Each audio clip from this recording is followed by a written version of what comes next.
ball, keep it going. I am putting a lot of stock in this game from a does the Lakers offense look standpoint. I think that there's been certainly some encouraging stuff recently, but Atlanta, Portland, Sacramento, those types of teams are not the types of teams that present the issues that playoff type of issues. Just got done watching a great game between OKC and Boston that turned out exactly as I hoped. Yeah, good news on Vando prior to the game, Paul. Yes, I did hear the news. It's something that there's been more and more rumbling about it. And I would guess we are 10 to 14 days out. That would be my guess on that. But yeah, he's ramping up. Good to see. Lakers kind of a really strong defense is percolating under the surface. So excited to see Vando a bit. And I think it's important that the Lakers get to see Vando with this team prior to the deadline. Right? We've had a few plot twists in the hey, who should the Lakers trade for conversation that I don't necessarily think are done. Likewise, homie, very athletic Rockets team. And welcome, Ramelski, Alex.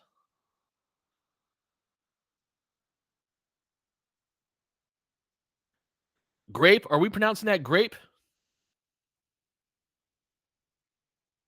Greep?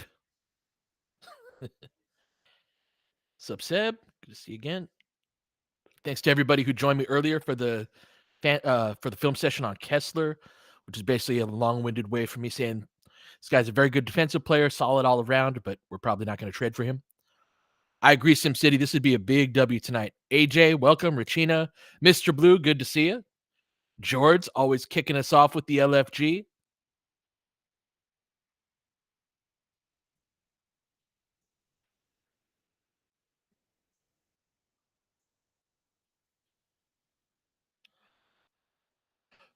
Grape, I'm sorry. Is that the first thing I said? Cool. Awesome. Thanks for coming to it, Julie. I'm glad that I think I'm going to do more of those. It got off to a little bit of a rough start, but I'm going to try to do that more where like we watch primary source material rather than like just me dictating to you guys like, oh, this he's this and he's that and he's this. It's like that's sort of how I come to those conclusions is putting like by like and all of that. YouTube is up to go. Great to hear. Thank you for keeping me on top of that. T-Par, good to see you. All right.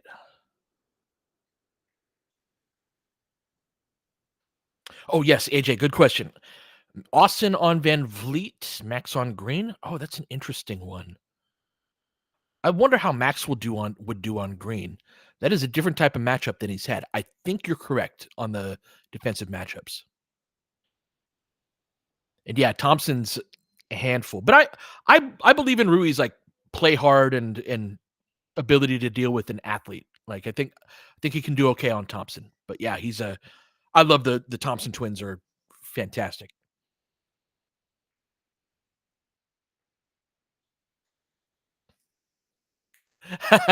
I totally get that sentiment about needing to see him play 5 games before believing he's real.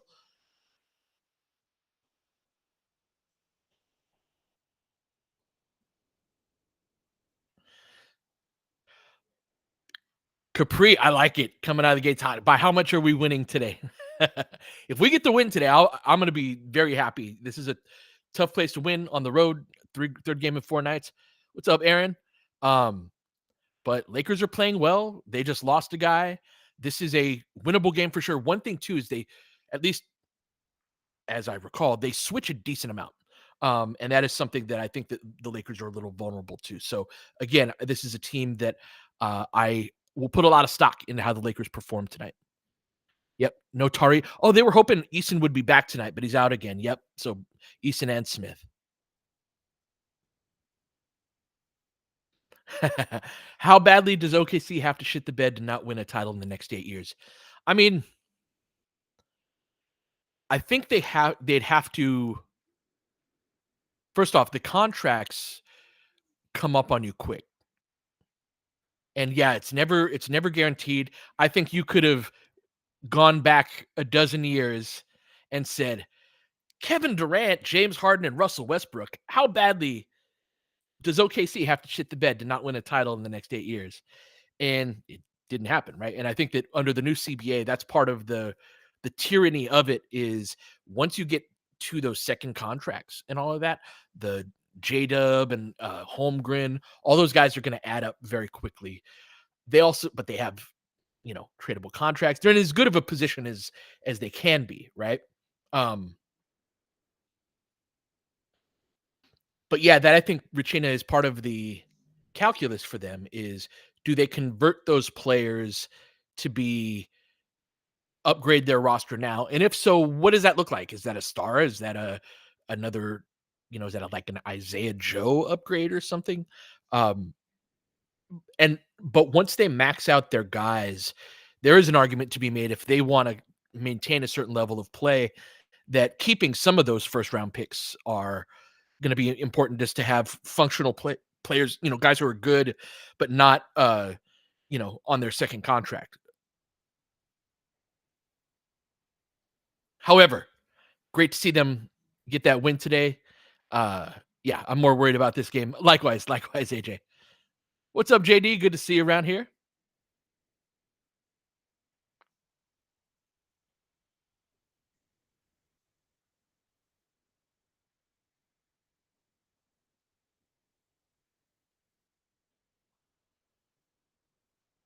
Oh, that's an interesting question. If they would take a swap in 26, I don't know if we would swap for a pick this year. And I wonder how many resources that. So this is. I mean, they can do two things at once type of thing. But this is one of those places where the Lakers not having professional scouts versus college scouts and it just being the scouts is in 23 when we had a big trade deadline coming up. I don't think it's coincidence that summer was a rough draft with JHS and Maxwell Lewis because a lot of those guys were scouting NBA players around the league, being like, hey, where's Terry Rozier at as a player right now?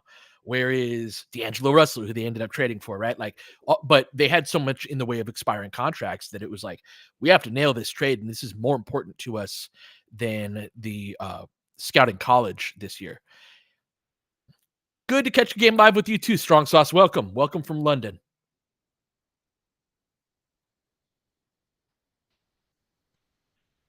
Arsh, I just did a film session at noon today on Kessler. And so Kessler is a very good player, best player in the league at his salary point, um, who can protect the rim. I basically put it this way: is you can go around him, but going over him or through him is very difficult. Just solid all around. As a player, it's no brainer from a he would improve the team standpoint. I also think that it's extremely unlikely that the Lakers trade for him. That's the long and short of the much longer session that we did earlier on him. Sexton, I am not a big Sexton guy. He's a like an example of the don't mistake activity for achievement um, saying. So yeah, Staples, good question. Did you ever get a sense that they might restructure the way they scout, or at least want to? No, I think that is a matter of adding personnel and just expanding.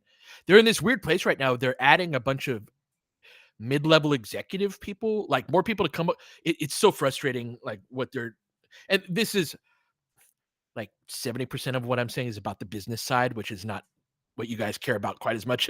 um, but it is an across the organization type of thing where they hire a lot of people with like ideas, but the people that actually produce and actually do the work, they are hiring fewer of them. So yeah, it's everybody's got ideas, but nobody actually do the work. Um,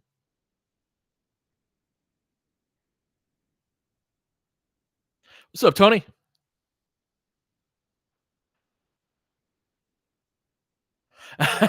No kidding, Echo. We're about to get started up.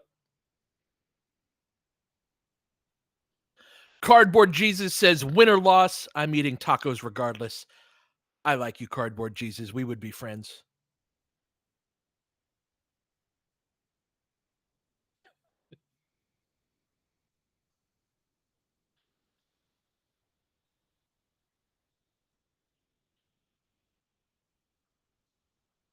All right, we're about to tip off here.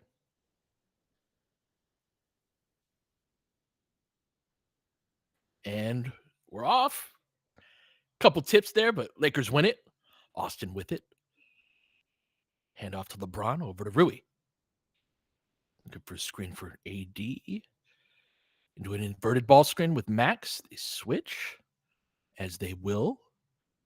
Lakers throw it away. Rough start.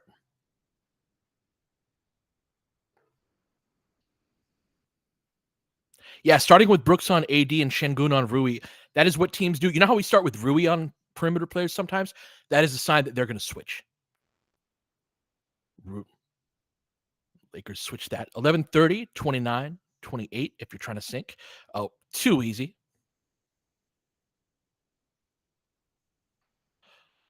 You don't hear sound, Keezy? Is anybody else having issues with my mic? Can you hear me?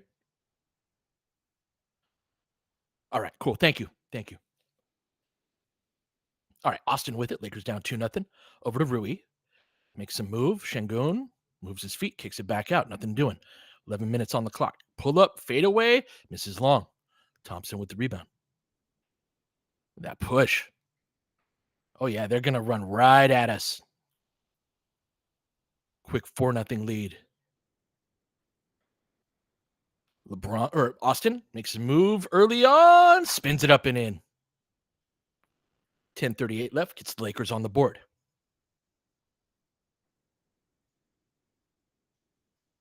Ball up top to Şengün, over to Brooks. Back up top. Van Vliet, back cuts. Oh, he fakes it, comes back for the ball. Thompson thinks about it. Van Vliet with less than 5 on the shot clock, guarded by Austin. Good defense. 3 ball by Şengün. Misses front rim. LeBron with a flat-footed rebound. 10-10 left. Outlet to AD. They hold him. Nice pass.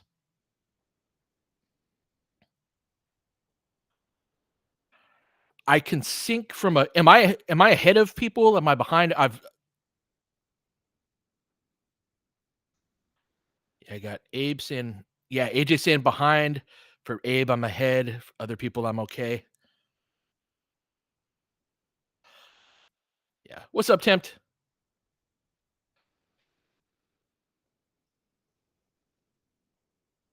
What's up, Keezy?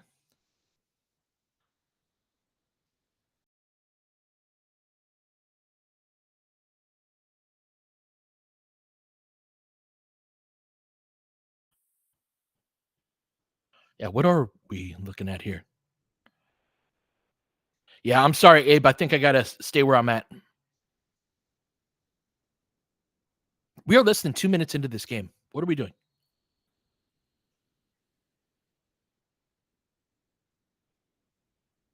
Oh, clear path. Is that really the intent of the clear path foul?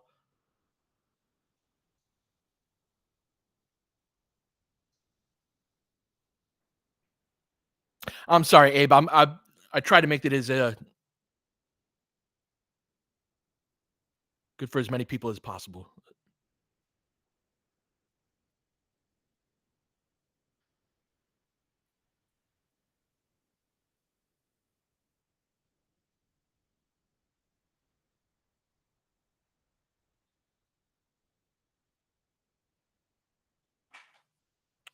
Are you serious, man?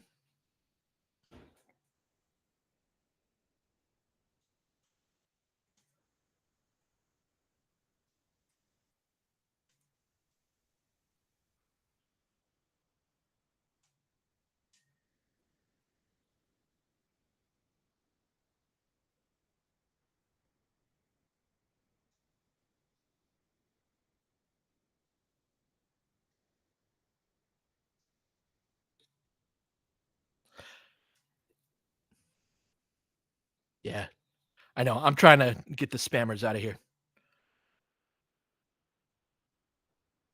I'm nervous about the way Houston runs. Any millennial-ish age folks out there with wheels we can give LeBron. Indeed.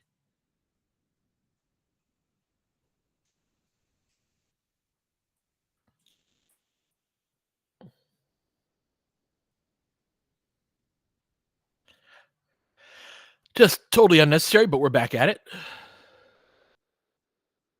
Into AD in the post, guarded by Brooks. It's a sign they're gonna double, and they do. Rui lines it up, took his time on that, gets it to go. Lakers up 5-4. Right at the Lakers. Thompson gets his own. Need Bron and AD to clean that up. If they're gonna, Thompson's gonna jump right at Rui. They can't just stand there and watch.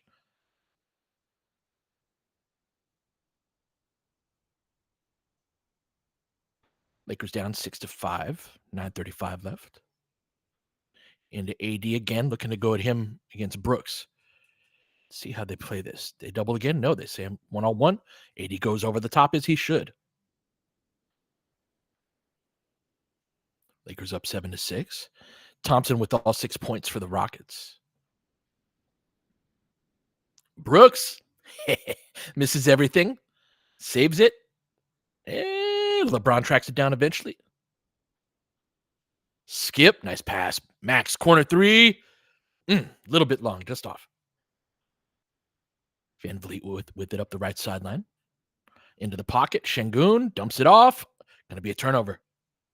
Off on the timing from that corner dive. DMR, I got you. Where are you headed to?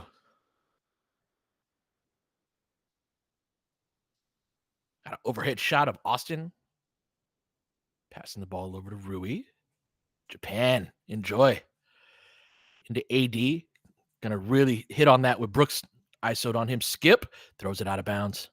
Come on, AD. That's 2. He's grimacing.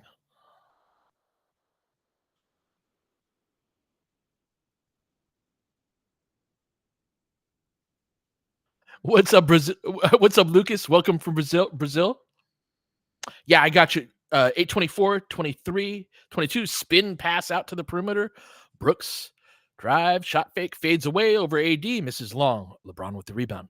8:15, 14, 13, 12. Austin with it, guarded by Şengün, pokes it away. Recovers, crosses over, racks at him, steps through. Austin's got to have a move going back. See, everything he wanted to do on Şengün there was going forward, but Şengün was sitting on it. So Austin being able to beat switches is going to be an important part of this new role he's in. He hasn't done it much yet. Bron fronting the post. AD lurking his help. High-low. Come on, AD.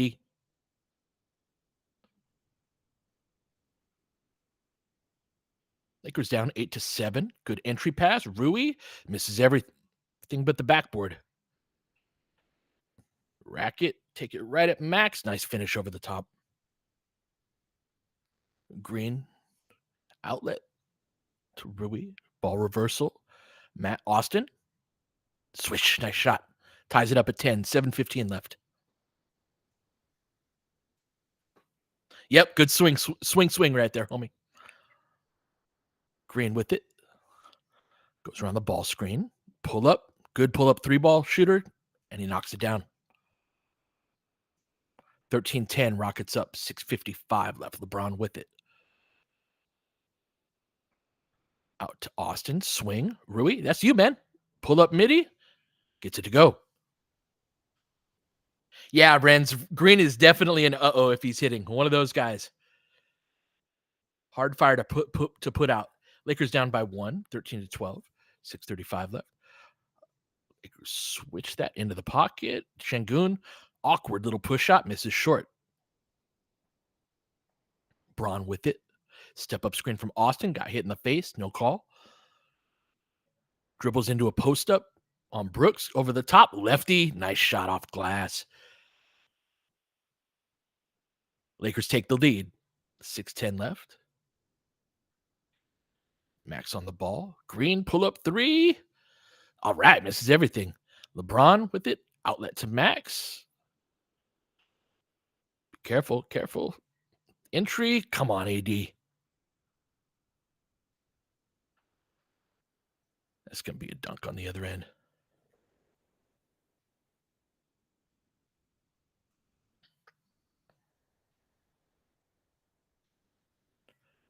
Yeah, very passive start from AD. Behind the back, I like that Austin's been throwing that pass more Over to Braun. Lakers down 1. Top of the key, Rui. Good start by Rui.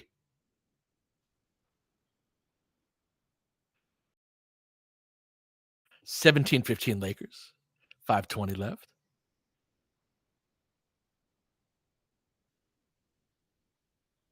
AD with Şengün. One-on-one. Gets beat baseline, but no, he did not get beat baseline. Absolute rejection. Outlet to Austin. Crossover. Between the legs. Dump it off. Bad pass by AD. Track it down. Austin beats him to the ball. That's going to be ours. Good work to hustle. Yeah, AD needs to wake up, man. AD has games like this on a fairly regular basis.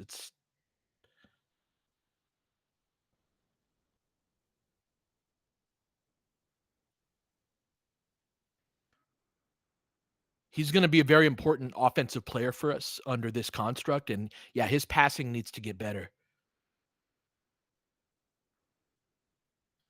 That was I did it's poorly titled from like an SEO, get people to watch standpoint, but it was like, AD on inverted ball screens or why he has to get better as a passer. And if the plan is to really consolidate the on-ball touches to LeBron, AD, and Austin, they have to get good at those 3 types. And there are plenty of places, both individually and group-wise, where that can happen. Thank you. Thank you for posting that. What's up, Roy? That's a good call out, Tony. Once AD gets a little dinged up, he starts to labor and takes him a while to get back to himself.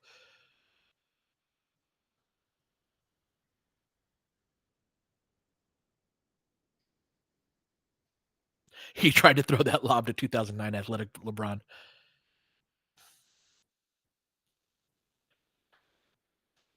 William, this is by far my biggest gripe with AD. Highly skilled when he's engaged, but when he's not mentally there, on offense, he instantly becomes one of the lowest skilled players.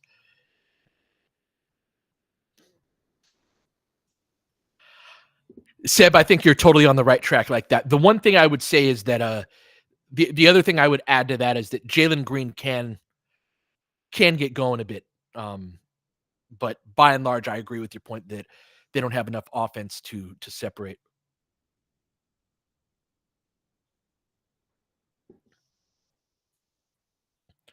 Totally Ren's about Şengün and their defense having a ceiling.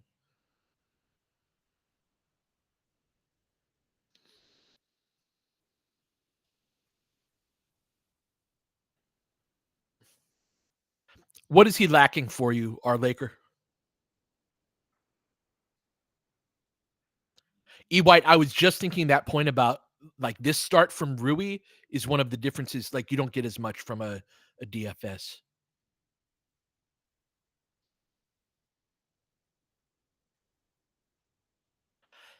Mr. Blue asks, do I think AD takes the non-focus cue from LBJ? I think that's part of it. Yeah, I think that's part of it. But LeBron's been I don't know, LeBron's been pretty sharp since he's come back. Oh, DMR, OKC Celtics was amazing. Celtics scored 27 points in the second half. It was phenomenal. All right, we got some subs. DFS in for LeBron and Shake in from Max.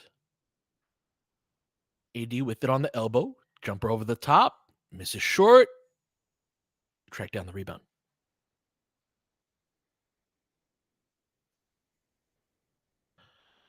Green with it, guarded by Rui. Makes a move, pulls up at the elbow. Good job by Rui staying with. Close out by AD. Damn. Get the 3 ball to go. Van Vliet hits it, puts them ahead. 18-17, 4:20 left. Hands off to Shake. It's a ball screen from DFS. Into the post to AD. Lots of post touches from him. Oh, nice. Shot fake, racks the closeout, lays it up and in. Good stuff. He is a breath of fresh air, Staples. I totally agree. And yeah, Renz, he's a big dude. Oh, nice hezzy. Van Vliet. AD was tracking, though. Rui switches out. Step back. Got him dancing. Hits the 3.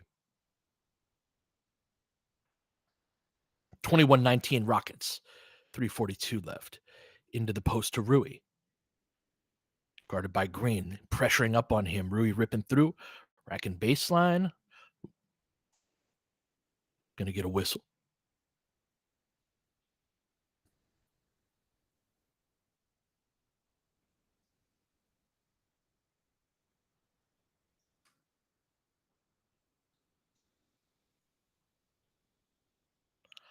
That's right, Mr. Blue. Can't do that at center. All right. Austin, good pressure on the defense. Pick and pop. AD misses short.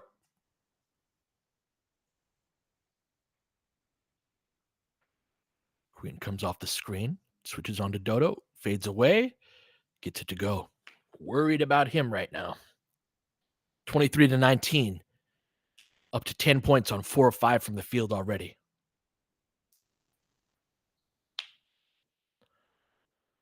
Shake. Pull up. Oh, got hit on the arm. Going to go to the line.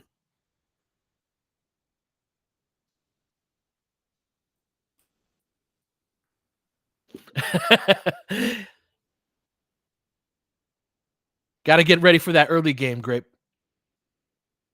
What do we think of Shake so far? I think I am looking forward to Gabe coming back.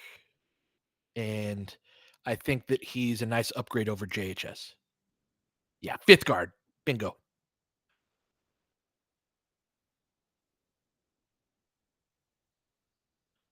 That's right, Josh. If he's in games when games matter, then we're screwed. But it's nice to have him as a 3rd string guard. What a play!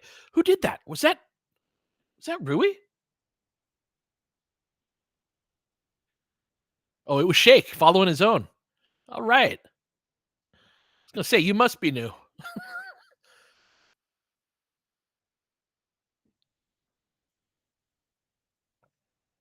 That's right. Rui checked out. So we got Shake, Austin, Cam in over the top of AD and finished.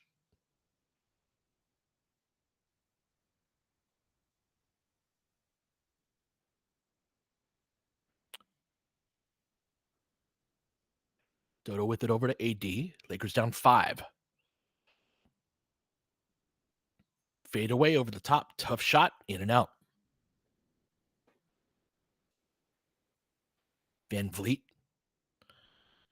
Good deep post seal by Adams. Going to pick up a foul on AD.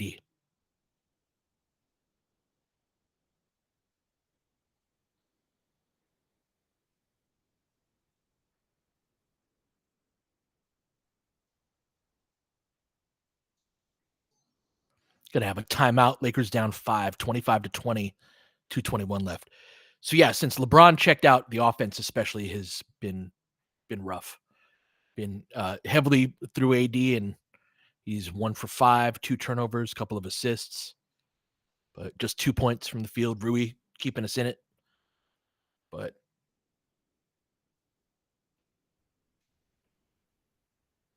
yeah, AD is a difficult guy to build around on offense and like units.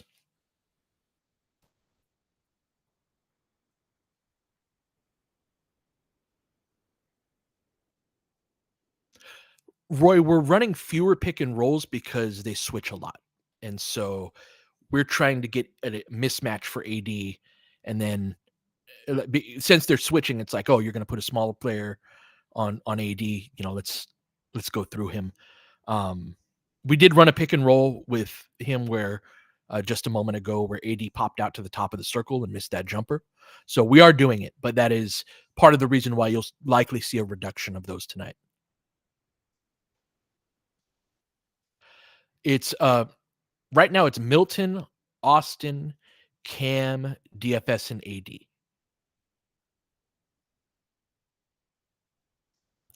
That's right, EY. AD is fundamentally a defensive player who and it's funny too because Chris Finch, the coach of the Timberwolves, was talking about this recently, but like AD is the best garbage man in the league in that he can get you 25 without having a play or like the ball in his hands because he's so good on putbacks and cuts and rolls and things like that. That's he could put up big numbers, but I think that building an offense through him beyond a certain point is really playing with fire, and that's one of the as like I'm both simultaneously excited about a shift toward a defensive type of look, but was also a little bit sad when we made the DFS trade because I just don't see how we can get to the level of shot creation. I think I will need to. We'll see. We'll see. Right.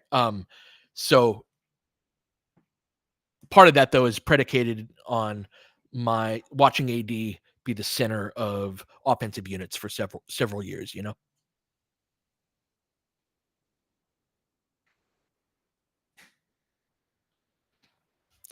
John, what do you mean? Who is the king of the mountain?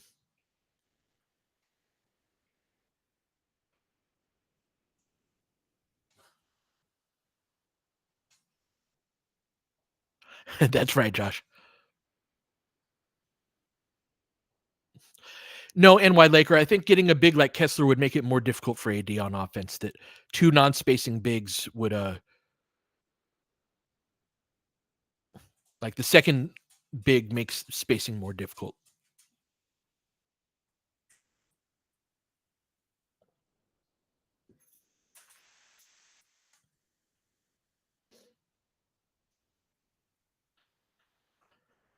Nabil. All right, stink the screen. Oh, goes over the top. A block and one. Damn, that's a tough call to take. Thought he was there in time.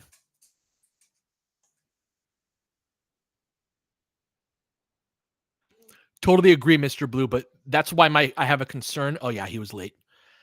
That's why I have a concern though about our ability to um score against teams that switch. Is switching helps neutralize scoring on the move like that. Rockets go up by 8. See if Lakers can put some points on the board. Need a good ATO here. Trying to set the screen down low, but he scouted that well. Into LeBron in the post. Clear out a side. Not much in the way of ATO, but DFS 3, top of the key. Nope.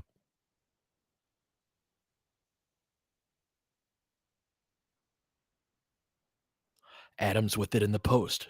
Guarded by Dodo. Too strong. Lakers down 10. Rockets making quick work of us. Been a minute since the team could score. Onto the elbow. Bron, skip pass. Nice read. Oh. Rip through. Nice reverse. His length. He's hit 2 reverse layups now where I was like, oh, did he jump from too far out? I'm like, nope. 8-point game. Good hands by AD. Oh, there he is. Forces a turnover. Going the other way. LeBron into a back down. Wanted to step through, but Cam can't quite get the corner crash. 2-on-2 going the other way. They're going to be aggressive. AD swiping down low and blocking up high. That's 2 in a row. Swing. Up top, Green's had a hell of a quarter. They'll look to attack. Shake. Hits pull up 3. Swish.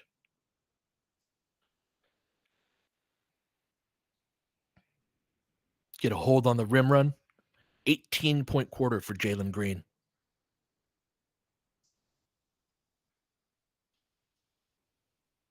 Yeah, when we were talking in the pregame matchups, we were like, and I don't think this, I mean, and obviously Max hasn't been on the court for a minute, but it just made me think that this is the first time we've seen a guard of Jalen Green's archetype since Max entered the starting lineup.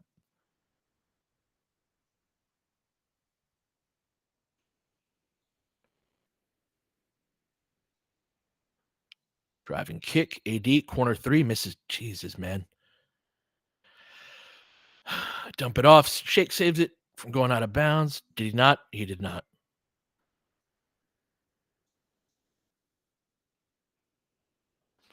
I think Jalen Green, I think Zach LaVine is sort of in that same cluster. We'll talk more. Last 10 seconds of the quarter, Lakers down 11.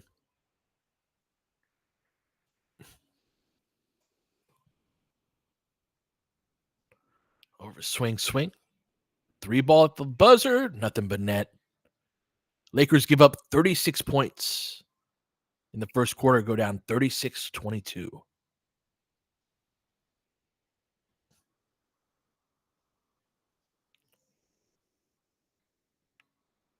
Yeah, they gave up 11 points those last 2 minutes.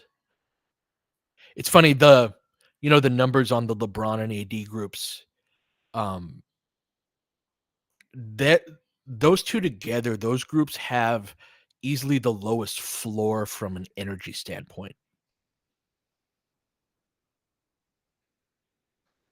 Oh, that's right. We're wearing these damn Lakeshore jerseys again.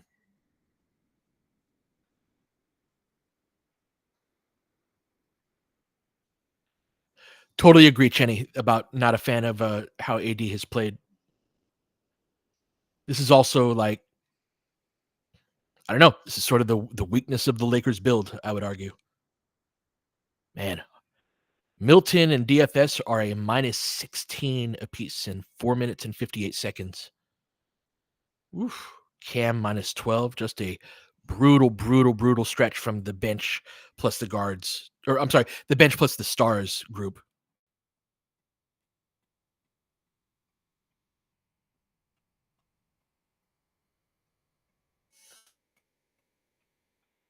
Curious what five we come out with here. We came out with Jackson last game.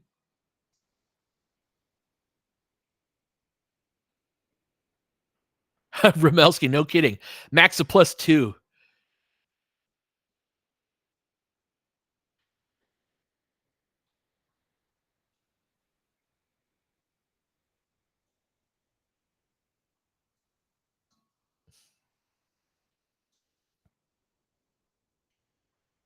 Raj is spot on. Yep. That's always the offensively with AD. The book on him is to crowd him, to crowd his feet, to crowd his body, to get underneath him. And so smaller defenders that are stout, Dylan Brooks is an example of this. Memphis also did this with AD, by the way. But yeah, like that's one of the ways that teams will try to guard him.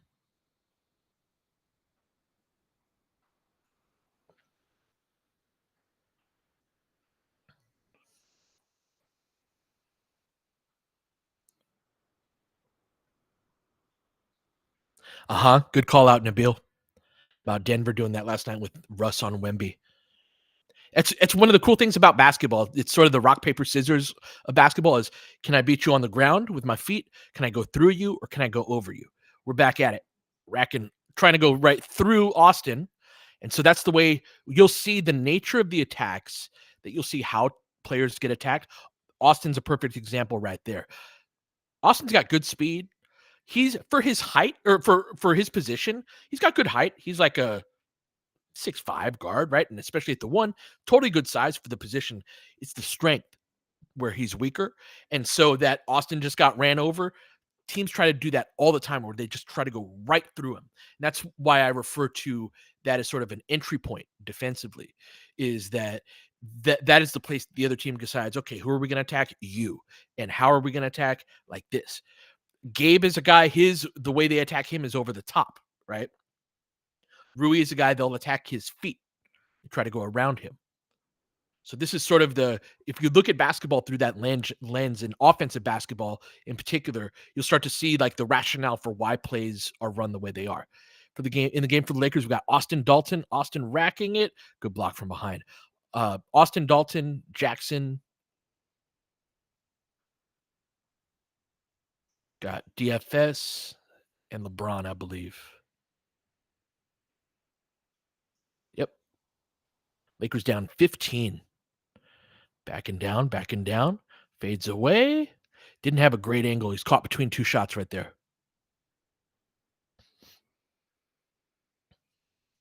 Jackson. Thompson just kicking the Lakers' ass with his athleticism right now.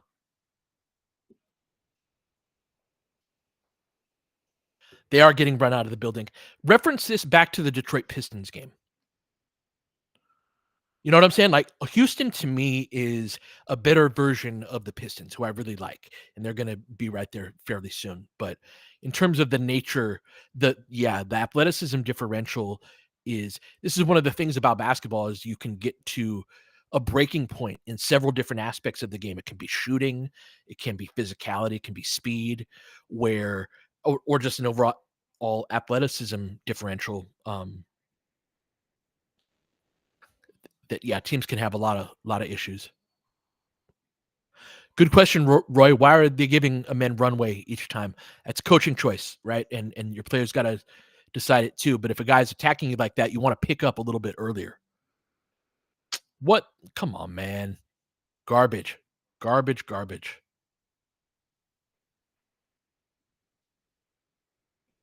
Yep, 916. They go through Hayes' chest all the time. All right, hand off to Austin, pressuring up on him. Goes around the ball screen, pull up three, misses that long. Back out. Three ball by LeBron. He misses two. Good box out. Rockets in full control, 39-22, 10:50 left. Front of the wing, go to attack Dalton. Fades away on him. Good contest. Can't get the rebound, though. Oh, nice steal by DFS. Gets that poked away. Gonna keep it.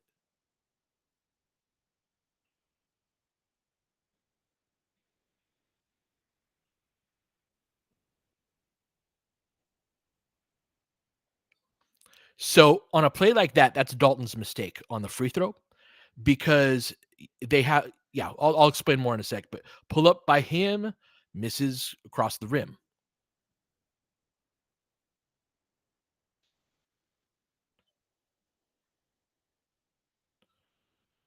Van Vliet snakes it. Max, good contest. Braun taps it out. Oh, we're gonna get a foul here on Jackson wrestling with. So yeah, that mistake was on Dalton because you need two to box out Steven Adams. Jackson Hayes cannot box out Steven Adams on a free throw by himself. As a result, Dorian Finney-Smith has to drop down to double. As a result, there's nobody there to box out the shooter. So it's Dalton who has to drop down to do that. And he didn't.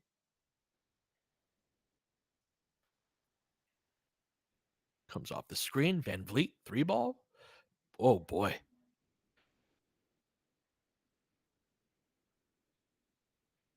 That's a missed rotation by LeBron as the low man right there. 19-point game.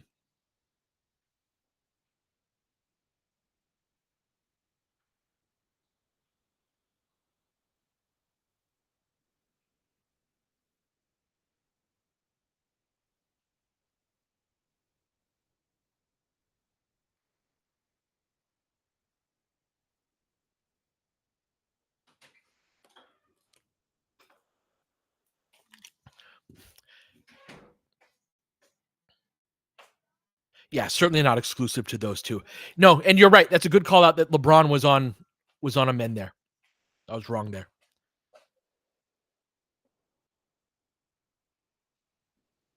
But yes, Tony's also correct in him saying that, LeBron and AD's effort, the other guys will always follow. Like that won't be true of Gabe. It won't be true of DFS. Uh Max, you can depend on him like focus and motor wise. I think that's about it.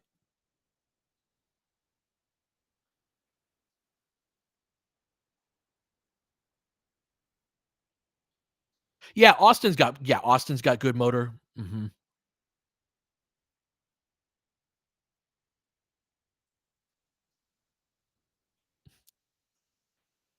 Well, this is an interesting discussion point, AJ.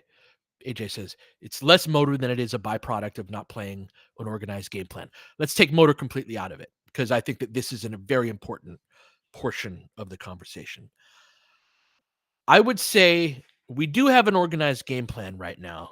We have a bad organized game plan, though, in my opinion, in that there are teams like Houston and the teams that we will be facing, the real teams, in higher level playoff games, who are going to switch and they're going to they play sort of a switch and swarm style. Shengun makes this more difficult for them, right? And so he's sort of the fish out of water for them defensively. But they have a lot of switching, swarming, athletic, right, playing on that those type of concepts.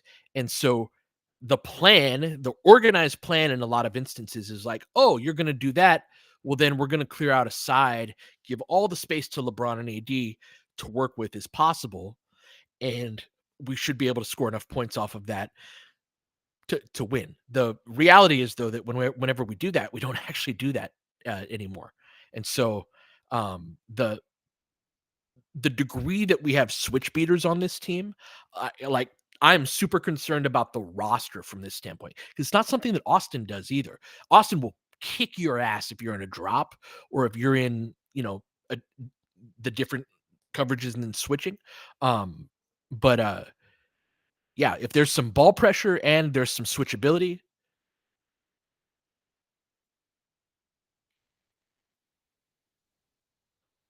LeBron, nice floater off glass. Good shot. Lakers down 17, though, 9:37 left. That's right, Mr. Blue. That's exactly right. It's the same thing that we had problems with Detroit. Over the top by Max. Hands up. Up top, Austin. Pull up jumper. Gets the roll. Wow, 19-9 on the boards. Justin Holiday pressuring Austin in the backcourt. Gets the bump. Gets to go. Pressure, pressure. Good job by Austin attacking pressure. Shake minutes were bad, and that's not the only game that we've had. They haven't had a real practice yet, so I've got some, grace for that. But yeah, he's not that great. 17-point game. Crossover. Step back. Holiday again. Go right at Austin. Outlet to Dalton. Oh, nice rim run. Good pass. Misses the layup, though. Going to be a late whistle.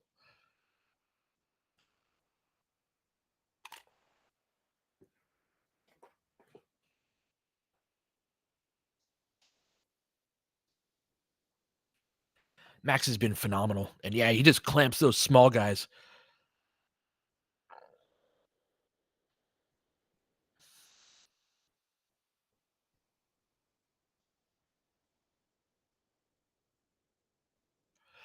Josh, I think it's offensive talent. And so my biggest concern that I keep harping on is that I think the Lakers have a lot of good offensive players, but there aren't enough possessions where the Lakers got an advantage. Like it's like the starting the car, Josh. That's the best way I could put it.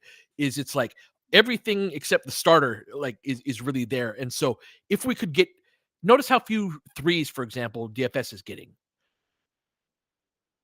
There's no real advantage created at the front end of the play.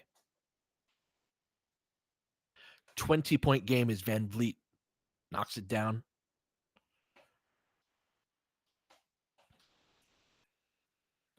They switch that. So this is what I'm talking about, right? Lakers haven't created an advantage yet. Now it's a double. No create advantage yet. Going forward, Max created that advantage with that bump on Holiday. Bully ball. So let's watch the next few minutes from that advantage creation type of perspective. Okay. So Max stays with him. No advantage. He's open there, but Jackson closes it. Okay, the help by LeBron created advantage. Hits the side of the board.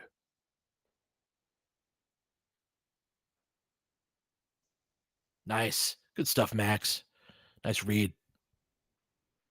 Gonna have a timeout. Little push by the Lakers. Max has been one of the best role players tonight. Lakers down 15 going into the break. Or I'm sorry, into the timeout. They do, Sim. Are we at 16? Is it 48? Yeah. Yeah, forgive me. 16, 48-32. 7:36 left.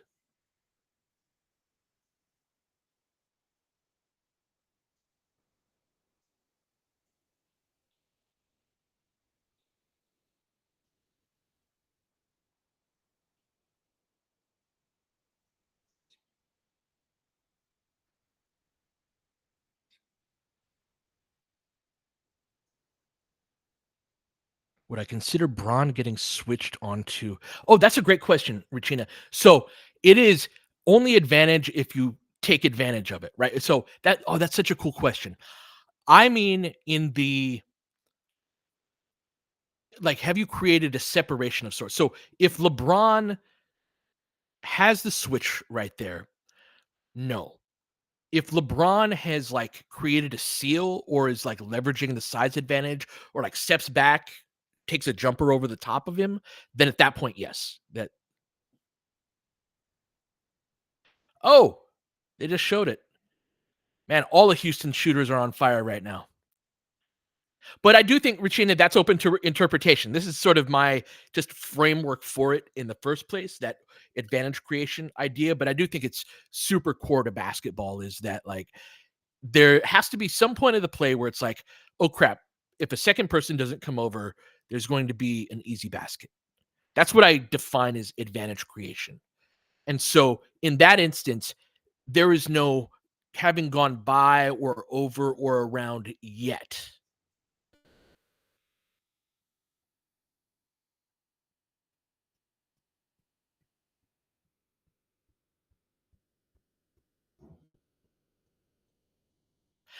Yeah, exactly, Regina. It's like there is advantage there, but it's not one of those like drive, quick, swing three. We all know those type of threes where it's like it's in rhythm, it feels good, you start rising to your feet.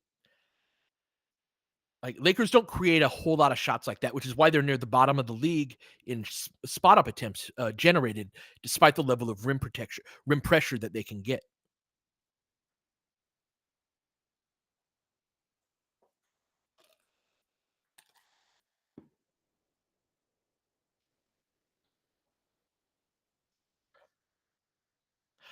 I think that's spot on, Foxic. I'm gonna read that next dead ball. All right, we're back at it. Shengun, Lakers double with Dalton. Back to him. Another double. I like it. Oh, look at them rotating. Three ball. Got to get on the boards, though. They get their own. Green with it. Matched up with Austin. Swing. Holiday for three. Misses short. Good help by LeBron after the battle by Austin. Skips it over to Austin. Out to Dalton. Three ball. Too quick of a shot. Got a shot fake that. Hell of a rebound. Going to be a foul. LeBron does a somersault backward. Yeah, man. Max is contesting threes and like nobody else is having an impact on shots. The score is 48-32, 6:56 left in the second quarter. Third foul by Green. See if Lakers can get another one. They've kept him in the game. Rui, wing three, misses short. Houston with the rebound. Thompson with pace. Goes right at Austin. See how they go right at his chest. Yes, Lakers are small. Drive, kick. So Dalton went the wrong way on that. You want to if you're like dribbling at a guy, you've got to wait for him to make the read and then read opposite. So the order that's supposed to happen in is Rui catches it, he decides which way to go, Dalton breaks the opposite. 50-32, 6:33 left.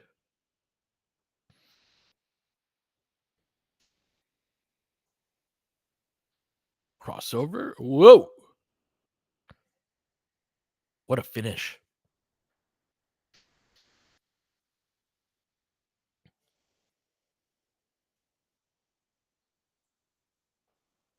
Comes off the double drag.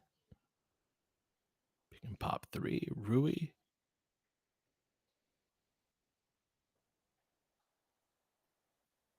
Yeah.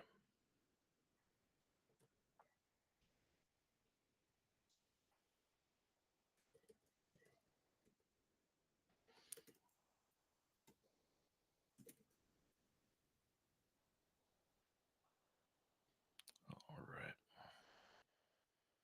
Give it 1 second.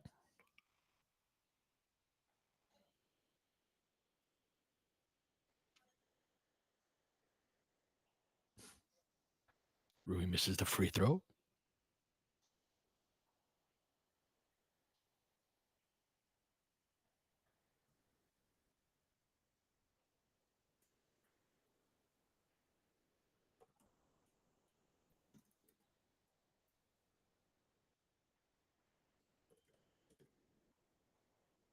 Sorry, 1 second. All right. This is them both, man. Lakers in a zone. AD back in the game. Yep, Lakers in a zone. Dylan Brooks for 3, misses that, but easy tap out. Lobs it up for Thompson.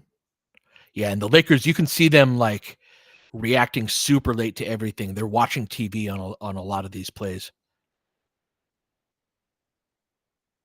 Yeah, Chenny. No, I see it with AD's body language. It's been pretty much all game.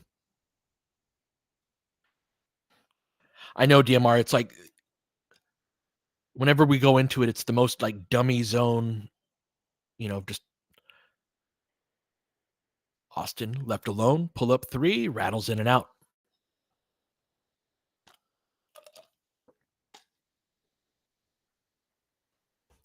Green crosses over. Max recovers. Up top, free throw line jumper. Gets it to go. Houston is whooping the Lakers. Just 32 points. Dalton. Post entry, just AD gets doubled. Good on-ball deflection. Austin gets a lot of passes tipped.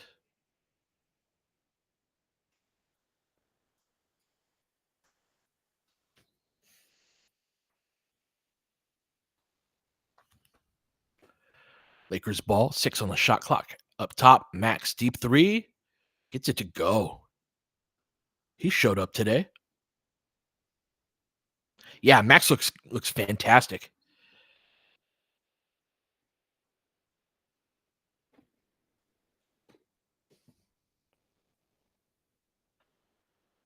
Green dancing with Austin.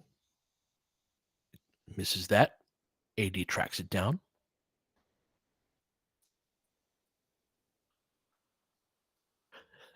You're not wrong, Staples. Comes off of the screen. Ball rotates.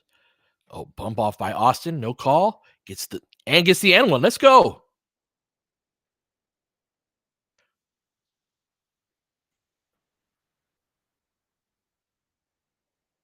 Yeah, Austin, first one in double figures, up to 10.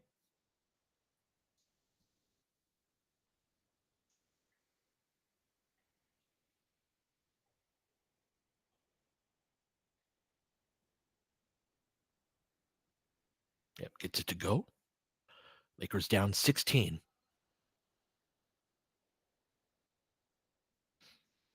4:10 left. Van Vliet up top to Şengün.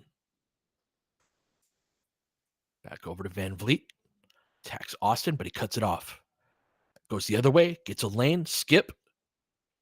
Good relocate by Van Vliet. That's what we don't do. But he misses the 3. Weak side rebound, though, because they've got the right spacing. Easy floater over the top, but doesn't get it to go. Good rebound by AD. Signs of life.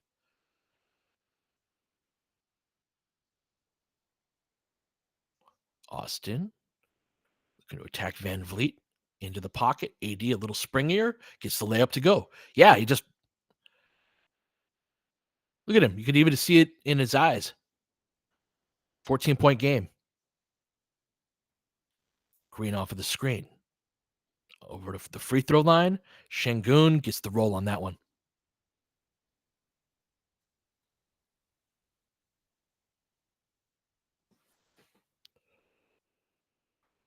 Austin. Fade away. Oh, that's tough shot. I don't like how much he faded away, but we'll take it.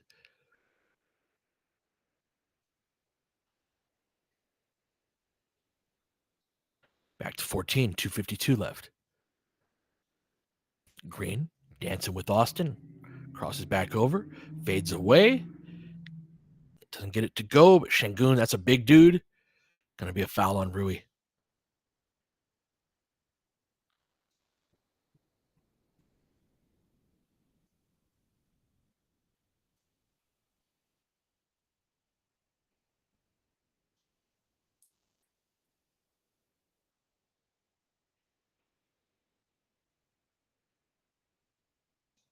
William, we'll talk about your comment a bit at halftime.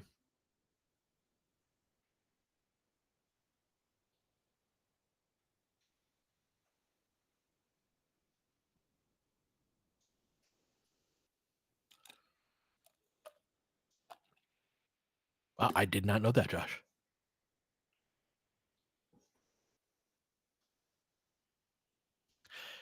Good call out, Draymond Stan. Yep.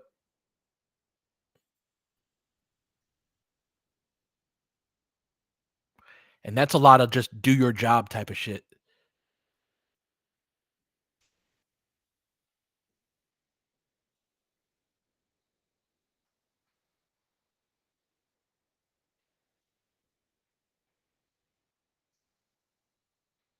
Skip over to Austin. He was down 15. Good deep post steal. AD's been fantastic for like 2 or 3 minutes. He got bodied on that last play, but it's just, yeah, it's like the light switch went on.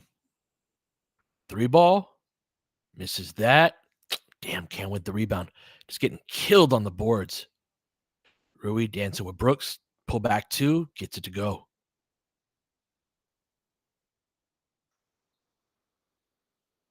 Back up to 15. Austin into the crease. Gets it stripped away. They don't know who to give it to. Gonna keep it here.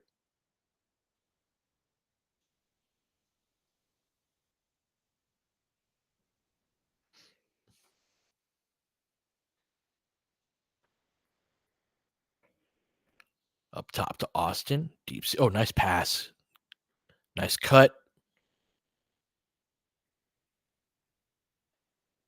13-point game. Let's get this to 10. 133 left. Braun sagging off. Not guarding Şengün on the perimeter. So dribbles at AD's chest. Fades away off 1 foot. Easy money. Yeah, nothing from AD there.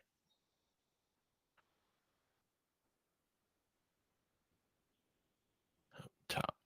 Good post entry. Nice pass. Count it. Yes, no? Oh, they call it before the shot? Come on, man.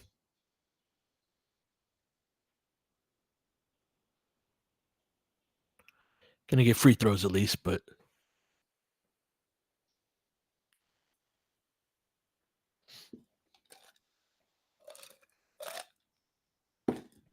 front rim's the first one.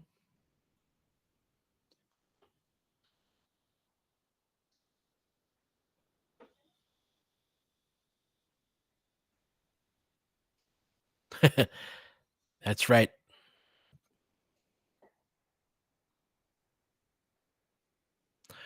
Braun splits them. Lakers down 61-47.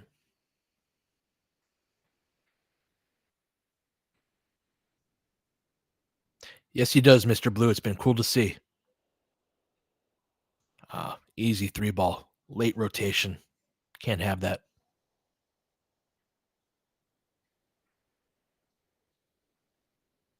I think Rui was pinching down on Şengün, but he like overhelped. So yeah, I think that was Rui.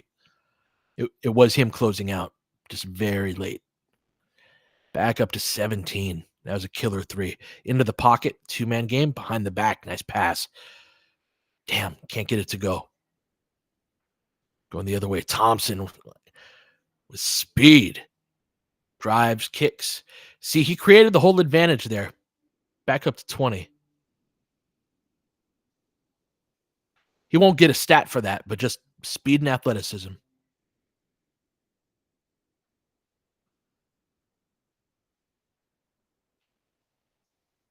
This reminds me of watching Cam Whitmore in a game in Houston last year. He had a game where it was like, this dude's got the nitro boost that nobody else has. The baseline. Oh, nice pass, Max. See, they used to count that. That was fun when they used to count that. He is DMR. That's part of why I love the Tom. Like, they've got crazy motor, and they've just got Gifts, man.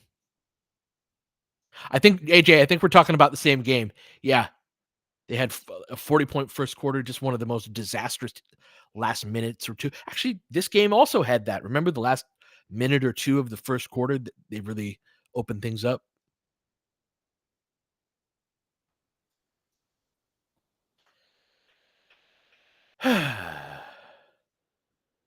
Yep. He was faster, Hoff, and his motor super consistent. Dennis is one of those guys you don't really have to worry about him playing hard. Austin gets them both to go.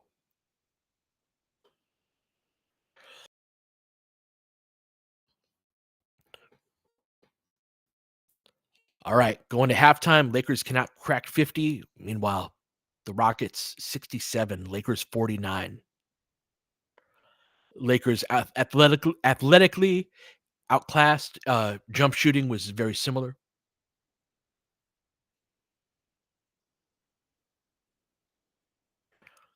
Yeah, Broner's dad. They were going right at Austin.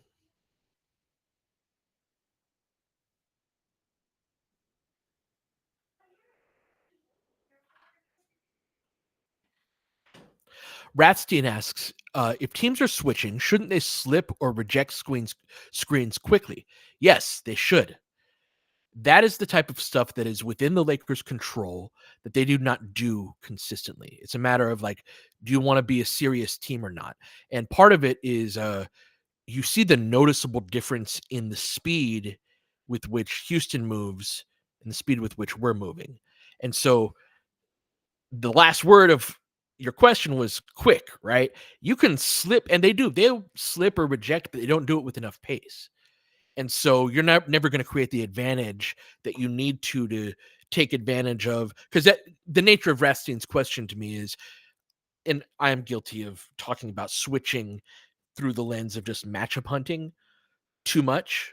But I'm more so trying to communicate what the Lakers are doing than what they should be doing and what kind of the options that you have on the table with switching are. And so that's one of the big things I used to tell my kids, because we'd see switching a decent amount in even in high school.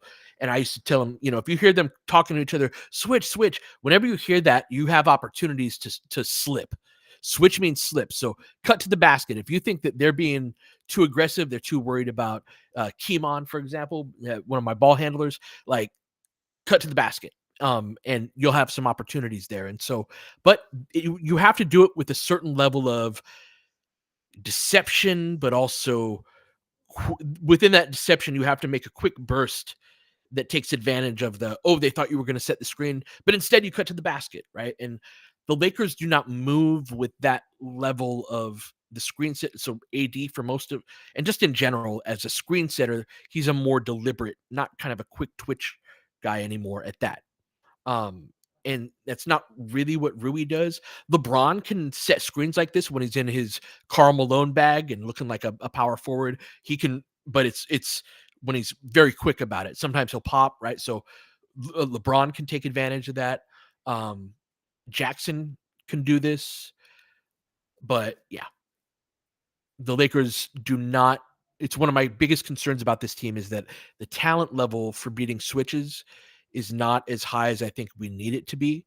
And we also leave some meat on the bone in this respect of like they don't execute certain aspects of it. Also, one of the ways that you beat a switch is a guard who can hit a quick pull up three. And so this is one of the things we'll miss about D'Lo is the point at which teams switch on the perimeter is vulnerable to just a quick pull up jumper, right? Like if you catch them right at the point where they're switching from one man to the next, you can actually get a pretty open three. But you have to have the pull up jump shooting talent to knock that down. And Lakers guards are at that. So yeah, this is all playoff type stuff, Arvin. Uh, yeah, this is a good question. Arvin asks, how much of the athleticism gap do you think we can mitigate in a playoff environment where LeBron can turn up the effort? I feel like it's a real issue during the regular season, but less so during the playoffs. Not that hanging your hat on a 40-year-old's athleticism is a good idea.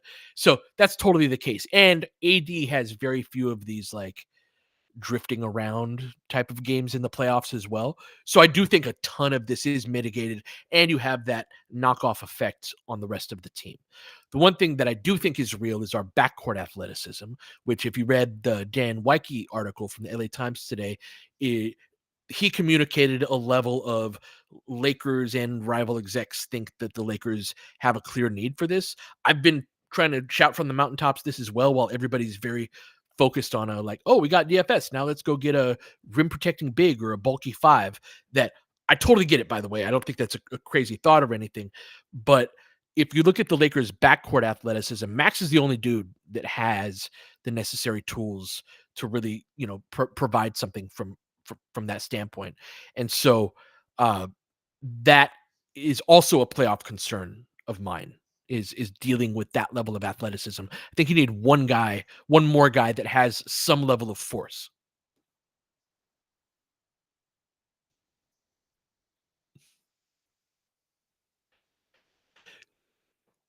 Clarissa asks, Pete, what would you like to see us do better offensively in the second half? So the answer to Ratstein touches on it a little bit, right?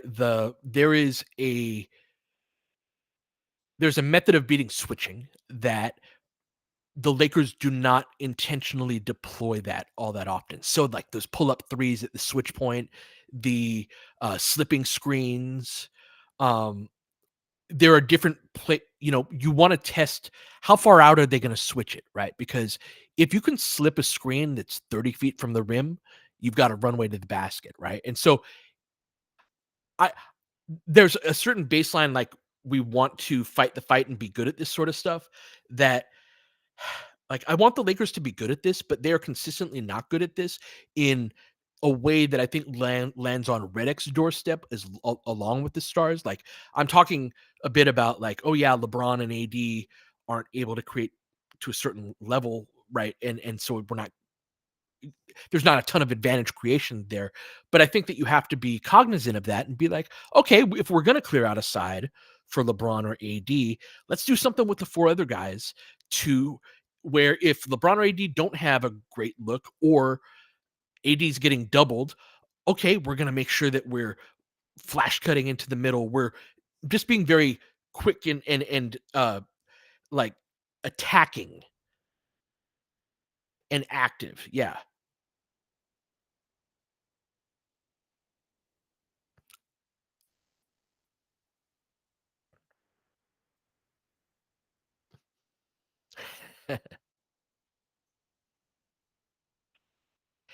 That's the thing, DMR. Yeah, about Sexton. And that's one of the reasons why I can talk myself into DeRozan is it's like, all right, we're kind of this slow it down team. First off, I'm a big believer in meeting people where they are and working with that and sort of like within their ideological framework. So trying to meet Reddick where he's at and LeBron, Voxic had a great post earlier about like this is how LeBron teams play. Like, if you've been watching LeBron teams, this is sort of the nature of it. And I think there is a certain slow it down in the half court. And LeBron was raised in a different era of basketball in a lot of ways. And so it's like, okay, if you're going to play that way, we can argue the merits of doing it or not. That's not the point. If you're going to play that way, we're going to slow it down and be kind of you got to get a bucket across the man from you or get a bucket on the man that's across from you, and they're switching. That's why I want DeRozan, right? That's my rationale behind it. Now, there's several other reasons to be like, nah, it's not a great idea. Totally get it, but that is the style of basketball that we do play on the offensive end. I think we should be doing other things, but like I guess in being an analyst of the team, there's always a pull of arguing, well, I think we should be doing this. And I do inject a decent amount of that into coverage. But I think there's also a lot of value in be like, this is what the Lakers are doing. And this is the route that the coach has decided to take. And so a lot of times these are the strategic big picture decisions that there are credible arguments for different things within the same framework, right? Small ball versus playing AD in a second big, for example, that, uh, and there are a lot of them that I think that you have to pay attention to what the coach is actually doing rather than what you want them to do.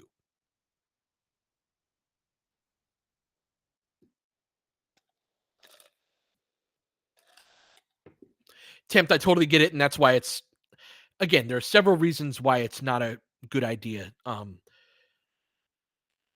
I'm just trying to operate within their framework of like matchup hunting against switches and addressing my can you create an advantage? Because like DeRozan's advantage is he always has the ability to just shoot over the top of you. Yeah, I would love BI. BI was we did a trade pod, but this was prior to the DFS trade where I was both me and Darius were like, this is the guy that most decisively addresses what I think the Lakers' biggest overall issue is. The Lakers went the other direction, trading a point guard for a 3 and D guy. And I think that we've seen early on the like, hey, this changes the team in a positive way in this respect, right? All I'm saying is that with another trade, I hope lingering in this next month, 6 weeks, that you have this thing still exists that these type of games, the Cleveland game, that's going to inform us on what this team actually is come playoff time way more than Atlanta or Sacramento or Portland. And Lakers are kicking ass in those games, and you can still get better in those games, and you could still like make progress toward a championship in those type of games. But these are the games against like a good team that you know is going to give you a good fight that shows you legitimately who you are. And in both of these last games between Houston and Cleveland, like we're looking slow relative to them. Um, and there is a certain amount of like I thought our offense was pretty good in the Cleveland game, but it also took a certain level of the difference between Cleveland and Houston is their perimeter defense. Houston's is a little more stout than Cleveland's is, right? With both Garland and Mitchell. Austin can if he's matched up when he's on offense, he can go to work against those type of guys. I don't worry about his ability to produce against those type of guys. Even a fire plug like Fred VanVleet is a low to the ground defender, right? He can beat you in that ground game, can apply some ball pressure in ways that those other guys not as much. So, yes, and yeah, Josh, he's DeRozan's a very good passer as well, but White, no, I don't think BI would be effective defensively. And that's part of the whack-a-mole problem of this. And yeah, having an AR and BI backcourt defensively would be a really bad idea. Now I think it would be BI would be at the 3 and it would still be Austin like Austin Max BI type of thing. So, yeah, that's part of it. And so and Seb, there might not be a solution. I that's part of why I was a little sad about the DFS trade is that I I thought it locked us into a certain path from a shot creation standpoint where I I I mean LeBron's going to have to go to the well, right? And as is AD. And so there's a certain amount of you can still create great offense around turned up LeBron and turned up AD, but they have to get so much more organized and serious than they are right now. And so we're looking for this like external personnel, and the Lakers need one more, like just a look, whatever your flavor of tea is, whether it's a Walker Kessler or a shooting guard, another 3 and D wing, whoever it is that you want. I think we all agree Lakers need at least one more dude. And so yeah, if you want to take the defense wins championship type of route for sure. All I'm saying is that if you are going to go that route, then the Lakers do not like you have to address the offense in a meaningful way, or you are just heading right toward a certain end. I think they do too, got a lock. I don't think you can scheme your way out of this particular issue.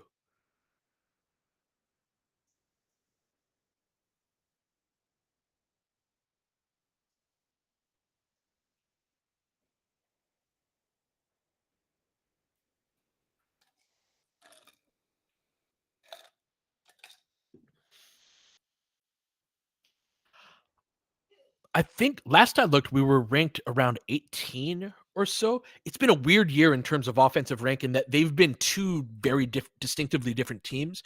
They've also been better the last 7 games or so. That I think part of like offensive rating can be dictated by how good your defense is. That I think that it's been a result of that and Austin being freaking amazing. But again, I think that we've played several teams that Austin's going to chew up.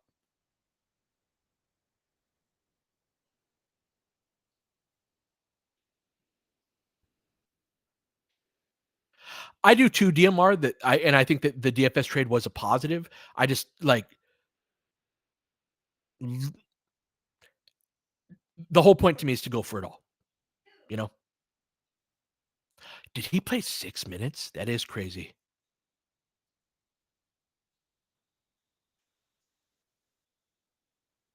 What would I like to see them prioritize in the second half? Um, I think they need to go on a defensive run. I think Houston is vulnerable. That's one of the ways too. Like a lot of times we could think about, oh, how do we plug the holes in our boat? A lot of times in chess, for example, if you're in kind of backed into a corner a little bit in one aspect, you actually go on the attack elsewhere. And so I think the Lakers need to attack them defensively. I think they can go on a defensive run against them, but it requires a certain level of verve. So we're back at it. Yeah, that's not the level of verve, but he misses the dunk. Max gets the rebound up top, swing, swing. Oh, that's nice passing. Rui airmails it though. Damn. Green head of steam. Boy, they are fast. Yeah, the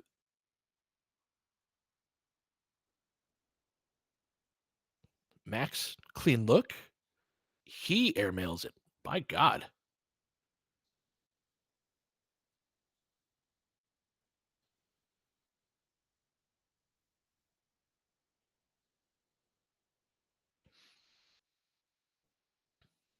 Oh, we keep it here. Okay. They said they knocked it out. Gonna be a foul on Brooks. Again, the whole scouting report is to get under AD, win that battle down low. Dalmine, if that's not it right there, right?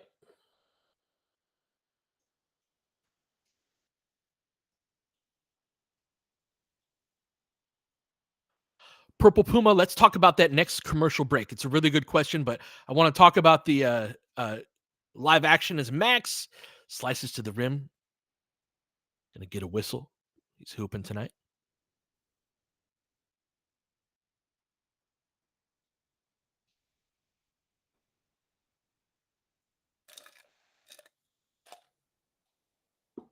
All right, we got free throws. We can talk about this real quick. I see there being an argument. And so the the thing with so Kessler would upgrade the team at his price point, no doubt. What I'm saying though is that like there are not front court minutes available. You'd have to trade Rui out, which I don't think I'd have a problem with. So to me, if you want to go that route, I do think there's something exciting about like a if you could get a defensive center, and Kessler isn't the only one, and a Bruce Brown type, but Kessler, it's because of his contract, right? But again, I feel like people are operating in a bit of a fantasy land around Kessler that for several reasons, I think it's extremely unlikely that he comes. I would love to be wrong. I think it'd be really helpful. Comes off the screen, misses front rim, good back pressure by Max. Gets the rebound. Lakers down 18. Up top, Braun thinks about it. Good closeout. AD posting up on Brooks. Back out top to LeBron. Better passing to start this quarter. Look at the ball movement. Playing through the post, gets an open corner three. That's good basketball right there.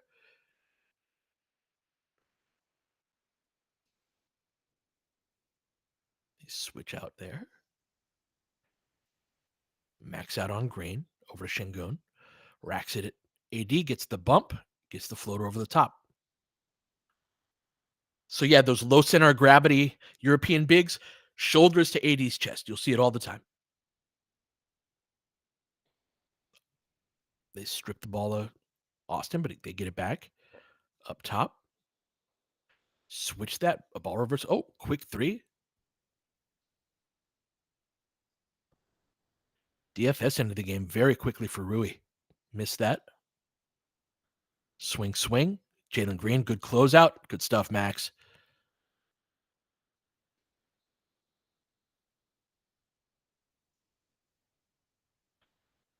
Oh, swish. Nice shot by LeBron. Down to 14. All right, little bit of verve. Is that an outlet? Interesting. Quick sub. Little bit of life.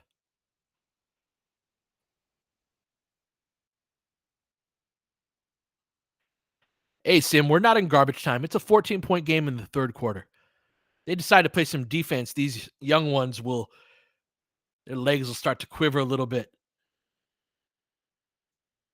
Yeah, we do need to stop out after this timeout. Yep.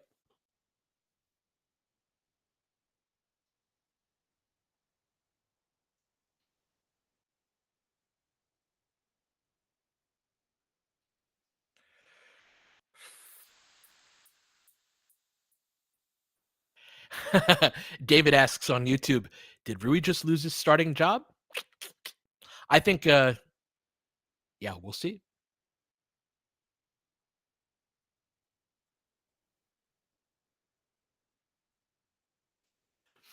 Josh asked Pete, why don't we run more simple pin down actions for Dalton? I don't know. And yep, max minutes have been good. I do think that the Kessler and AD lineup is bad with spacing.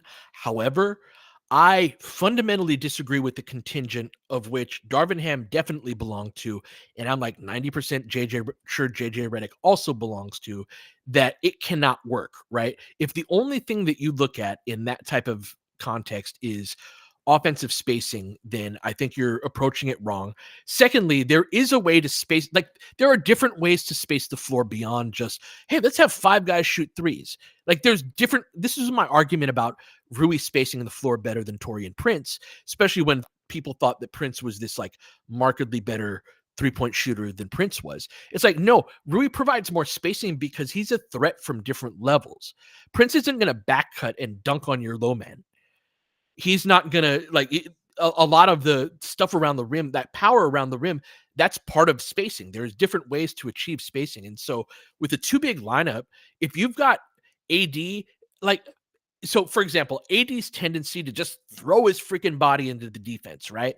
And crash into people. If you have a second big on the floor with them, they fucking eat because he's wiping out two players. Russ used to get assists, quote unquote, like this, where they were actually missed shots. But in his prime, especially, he was such a fireball going at the basket that it wiped out 2, 3 guys. And like Steven Adams, who's great at that as well, is like, thank you very much. Kessler's a fantastic rebounder. And so just there's more than one way to get to something on a basketball court and to achieve spacing. Can it be as nice as what like a team that can go 5 out and spacing 5? No, it's not. You're not going to do the whole trade off though is that you're going to fucking kick their ass on defense. Sorry, we're back. Lakers down 14. 9:25 left in the third. Hands it off. Ooh, good closeout by AD. Forces a brick by Van Vliet. LeBron with the rebound. Lakers with life. Over to Austin. Pull up three. Hang dribble. Swish. Let's go, Austin. Big shot. Down to 11. Got that stop.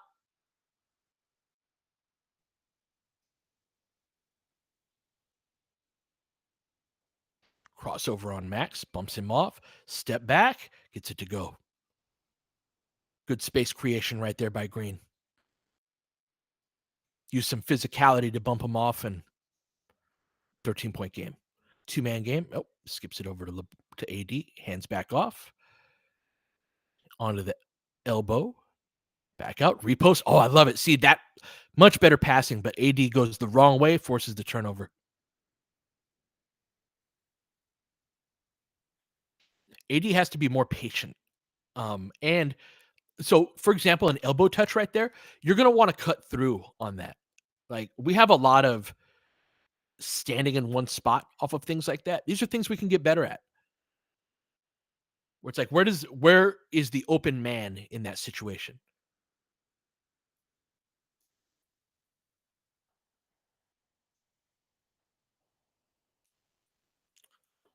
Good stuff, Tempt. We'll talk more. Pick and pop. Nothing. Back to Green.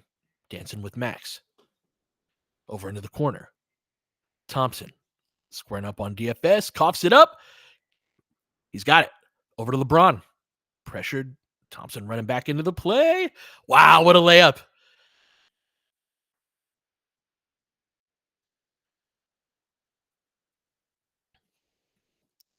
Back down to 11. Brought into double digits. Racks it. Good help. Gonna be a foul.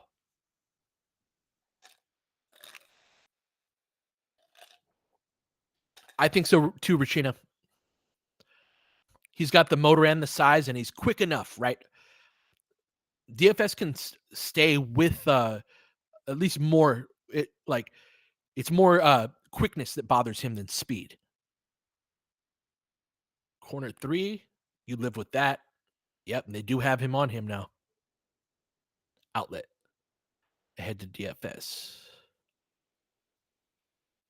Up top. Oh shit, run the jewels. What's up, man? Pull up 3. Bingo. Let's go. We have ourselves a single digit game down to 8.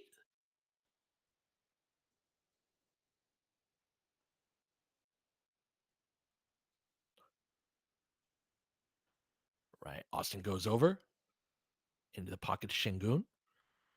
AD jabbing at the ball. Nice and engaged. Comes off the handoff. Goes nowhere on the bump. Oh, but goes over the top. Nice shot.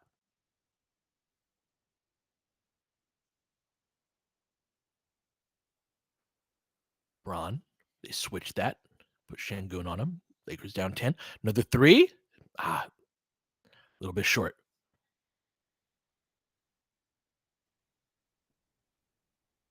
Let's go, Max. Awesome at fronting the post. Gets another steal.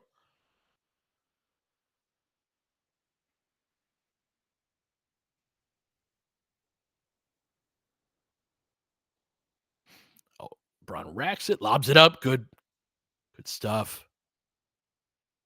8-point game. 6:25 left.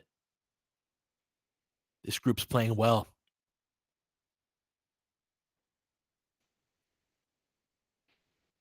Into the pocket. Pick and pop 3 by Şengün. Rattles in and out. Stays out. Max clears the rebound.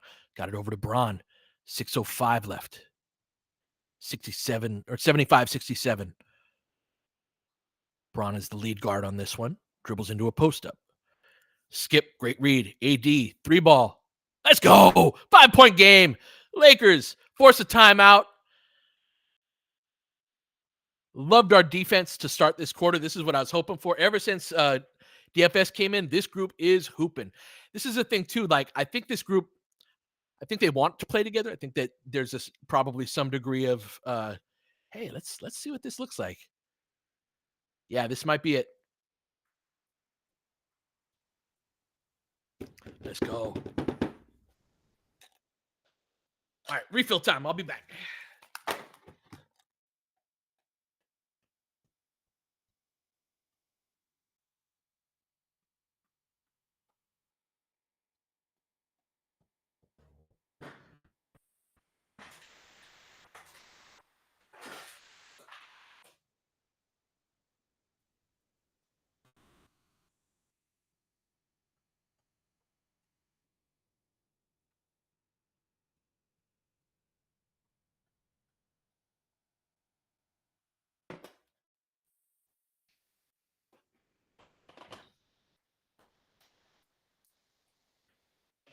So, we talk about getting into a rhythm on offense a lot. That was the team catching a rhythm on defense to me. I drink a decent amount, Lake Show, I talk. I can't tell. It's so funny because I don't talk a ton when I'm not on the air, and then you talk. It's hard to talk just solo for 2.5 hours. I digress. But yeah, that Chenny saying, the team flows better with Rui on the bench. I would say the team flows better with DFS on the court. Right? It's like he is a perimeter defender in a way that is way more natural to him. This is what he does, as opposed to Rui is learning this job. And there is the difference on Thompson kicking our ass or not. All of a sudden you turn that off a bit, they're not scoring nearly as often. I do remember when we used to be transition demons. That was so fun. And that to me is the flaw in the, hey, what, like Purple Puma is a great question of, like, why don't we just go all in on defense? I think you have to be able to convert your defense into points to a certain level that I haven't seen this team run like that on offense. Like the type of buckets that you're talking about, like that that, in that title team got, I don't see us getting as many of those types. So I think there has to be a higher level of half court offense. Now you might say Austin Reeves provides that higher level. I think that would be the argument from the team and the decision makers that he's a step above a Rondo, for example, where Rondo he did that about every other game in the playoffs, and it was in a bench role for sure. Now, come playoff time, is there? Yeah, we will see. To be continued. We cannot be terrible at half the game. Exactly, Godlock. Going around it, kick out into the post. Good stuff. So yeah, shutting down their offense. This is exactly what I wanted from this quarter. Let's go on a defensive run. Got ourselves a ball game. Yeah, a lot more perimeter fluidity from DFS in this spot. Max gets eaten up at the rim. Bad take by him. Going the other way. Lobs it up. Thompson finishes it.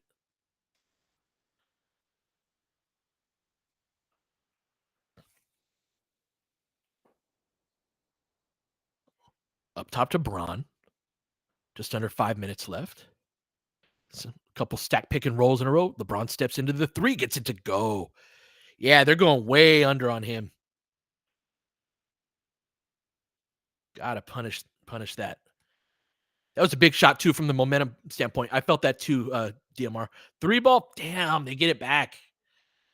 Green gets it to go. Yeah, gotta get out to him. Lakers down 7, 80-73, 4:25 left. Screen. LeBron takes the one-footed. Oh my goodness. LeBron hitting the one-footer down to 4. This is going up from Green. If I know this dude, after Braun hit that shot, oh no, he passed it to Brooks to Şengün. Yeah, no, it's going back to Green. Yeah, thank you. That's foul. Come on, Max. Dumb foul right there.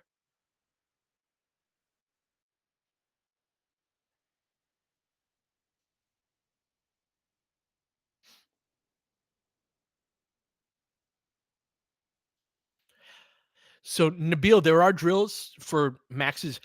Max is making the decision to go all the way too early. I don't know if that's fixable this year, and it's part of my playoff concern with him is that he's very poor at his drive and kick reads. And so there's always going to be a certain amount of like, you know, especially the type of position he plays, right? He's not an on-ball player much at all.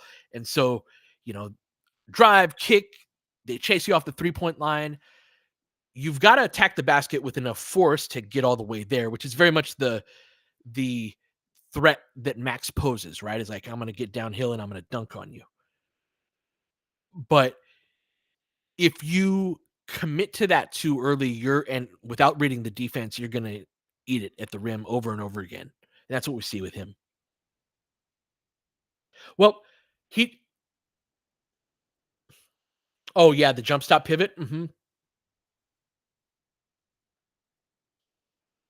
We challenge that. That's not a good challenge.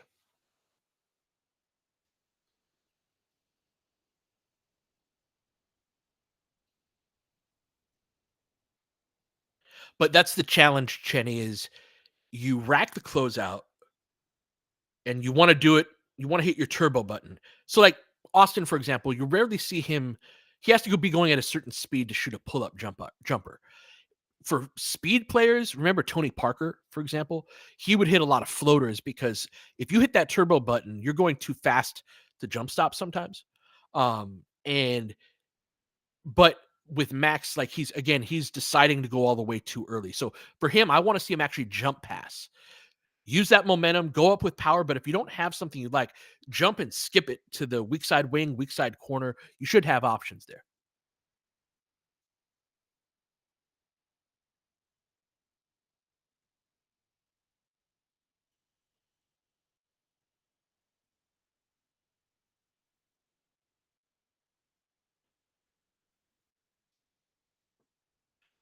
Yeah, Lakers lose the challenge.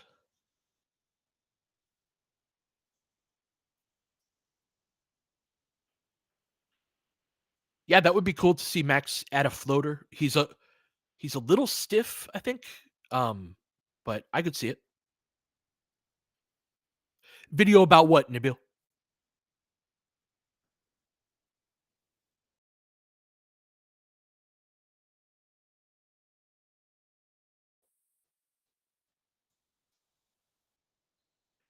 All right. He hits all 3, 7-point game. Max's driving issues, you got it. Yeah, I've been saving up tape on that specific topic. So DFS doesn't get the 3 ball. Not a clean drive and kick. Not a good shot there. All right, let's see if the Lakers can keep their foot on the gas. Houston's not going to let up. Step back 3, clean. Great space creation. They crash the glass. Keep it here. Lakers cannot survive on the defensive glass.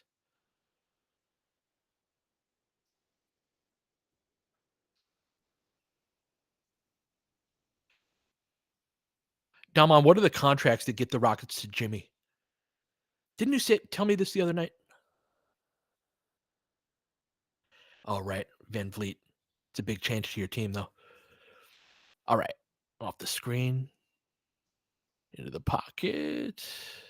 Drive kick. 3 ball in the corner. Damn. Back up to 10.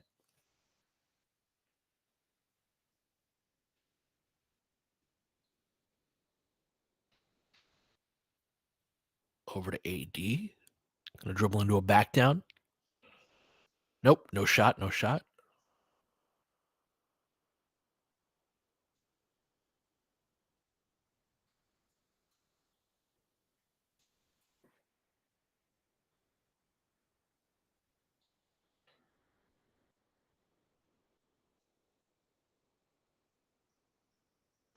Braun out of the game. These were rough minutes for the Lakers in the first half. Let's see if they can be better now. We have Rui back into the game, sort of speaking to a different type of rotation. Austin gets downhill. So, from a lineup construction standpoint, I think this is Redick trying something right here. So Dalton didn't come into the game in the first quarter. Uh, he started the second quarter and hasn't been coming into the game in the first quarter lately. This is a group where I see Redick trying to go AD, a defensive partner next to him in DFS, and 3 good offensive players with LeBron off the court. And so Austin, Dalton, and Rui, I think, are an attempt to rectify some of the offensive issues we saw from AD only groups in the first half.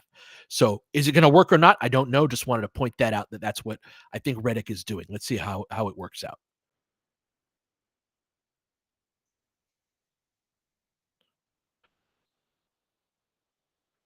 Hand it off, comes around the screen, pull up midi, front rim. Adams got a gang rebound on that. Keep it here again. So this is, again, the Lakers perimeter players are not, everybody's got to drop down to sandwich rebound. Staples, no, this is like, people have asked me, hey, what do you think of Redick? And I keep saying, I love that he fights the fight. And it's like, oh, what the hell does that mean? This is an example of that where it's like, okay, this group got its ass whooped in the first half. You can just go out and do the same thing you did in the first half, like last year, we often did. Or you can act like you have some freaking agency in life and be like, you know what? Let's not get our ass kicked in the same way. That was always one of my rules as a coach. It's like, let's not get our ass kicked in the same way twice in a row. There's sometimes you're going to get your ass kicked, but just like, yeah, it can't happen in the same way repeatedly. And so this is an attempted adjustment. And big picture wise, this is part of why like Redick has been a breath of fresh air. Double drag, Lakers down 10. Pick and pop, DFS, wide open. I love it. Rattles it home, back down to 7. Big shot.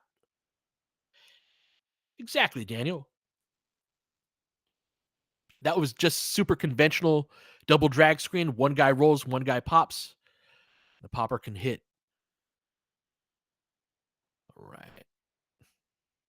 Racks it on Rui. Drive and kick. 3 ball. Rattles in and out, but Lakers getting killed on the boards again.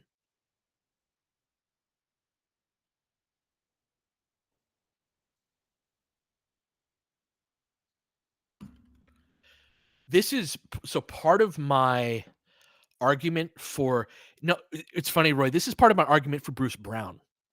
I want a guard that can be the second guy in the sandwich next to AD. I want somebody that can drop down for the perimeter, and AD's wrestling with a big who's bigger and stronger than he is. We're going to meet a few of them, but he's at that 5 spot and that can comp like below average 3-point shooter, but he's not Walker Kessler, right? Yeah, and you sandwich it. That's how you get these rebounds. Exactly, Godlock.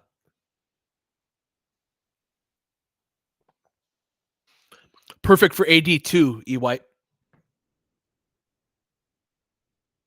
All right, 8-point game, 2:10 left. Another double drag. It worked last time. Pick and pop. AD, another one. Nope, back rim. It was straight. Nice tap back by Austin or by Max. Over to Austin. Skip, swing. Dalton, wing, three. He misses long. Both of them straight as a string. Good crash by Rui. Can't get it though. Damn. Outlet to Green. 150 left. Yeah, I had good flow on that play. Couldn't get it to go though. Good job sliding his feet by Rui. Face up jumper. Oof.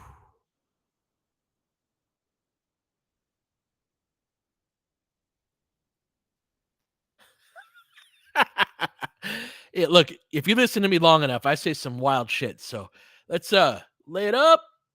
Oh, Austin blows it. Good putback by AD there though.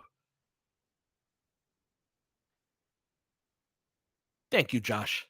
Standing up for me in the chat. A manwich, if you will. Up top to Adams. Is that Thompson racking it? Lakers get a stop. Dalton with the rebound. Up top to AD. Lakers down 9. Skip. Max. 3. Let's go. Rattles it home. 6-point game. 51 seconds left. Max has been game. Ready for it tonight.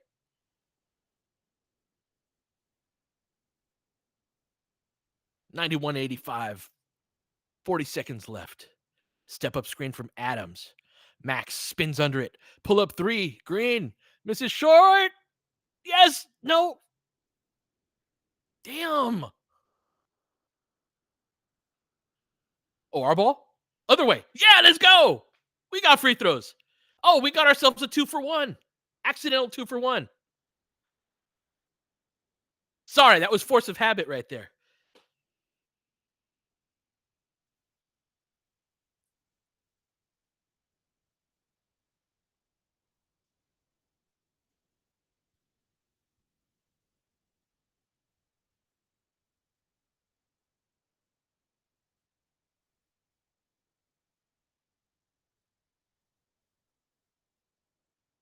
All right, AD gets the first one.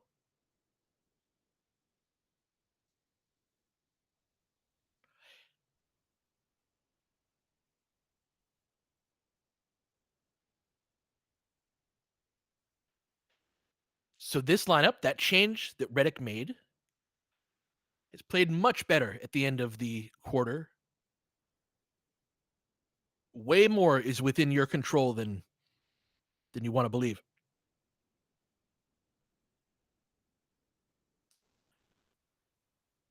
All right, about a 9-second difference. Racks it. Max stays in front. Good contest. Skips across the rim. Dalton battles. AD with the rebound. Gets fouled. Going the other way. 2 more free throws. Good stuff. 5 on Green. 5 on Green. Yeah, AD hung in there.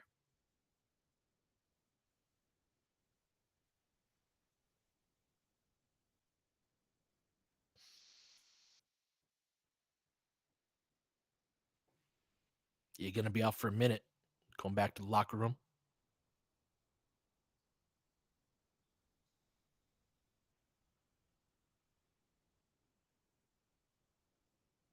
Oh, is it 4? Oh, damn. All right, we'll still take it. 5 on Tate.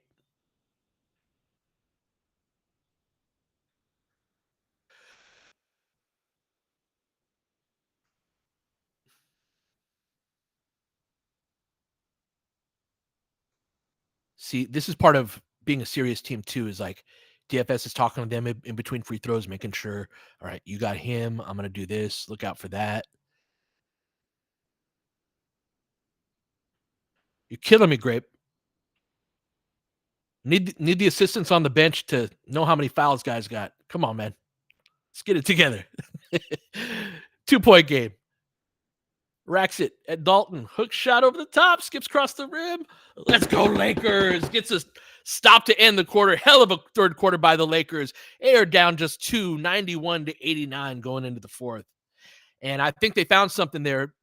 Early sub goes from Rui to DFS. Then a late quarter switch in what they look to do.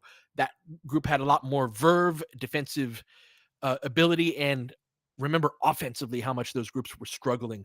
Put a little bit more juice out on the court with AD and a defensive a defensive four next to him. And AD came out with a lot more juice. That stuff like that's always the headline. So thank you for pointing it out.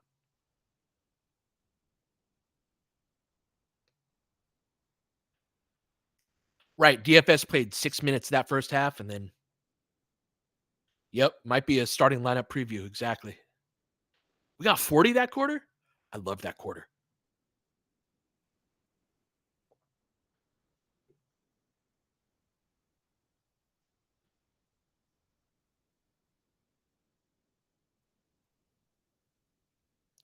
Ooh, look at Max with plus 18.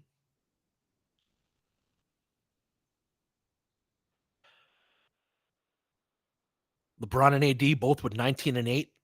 LeBron adds some 7 assists there, 3 blocks for AD. Austin joining them with 19 and 8 himself. Well, we've got 3 guys with 19 and 8. 2 of them with rebounds, LeBron and AD. Third with Austin with assists.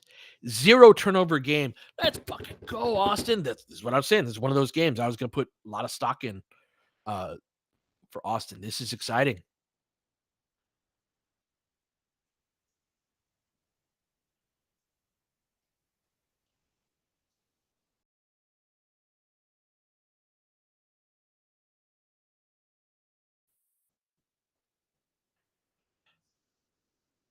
I was just thinking about Shake Seb. I don't think we could put him in here either. Man, if we had Gabe right now, I'd be feeling really good.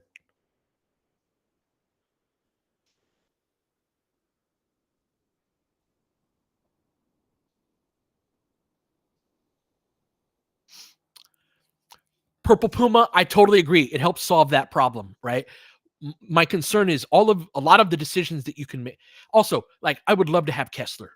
It would be amazing to have Kessler. I don't think that's the reason why it doesn't happen. I think that it's both a combination of Utah's desire to trade him, minutes available on the Lakers. However, if they trade Rui, I think there are anyway. We're back at it. To be continued. Braun alongside Hayes, Dalton, Rui. Oh, good take. King spin it up and in. Rui and Max fill it out.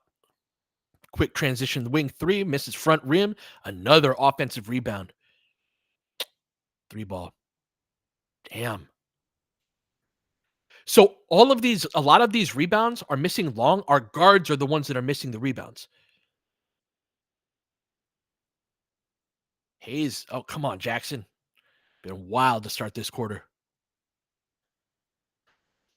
So that's the thing. I agree that Kessler and playing 2 bigs would help out a ton on those long rebounds. But this is, like, in many ways, I think, a perimeter problem.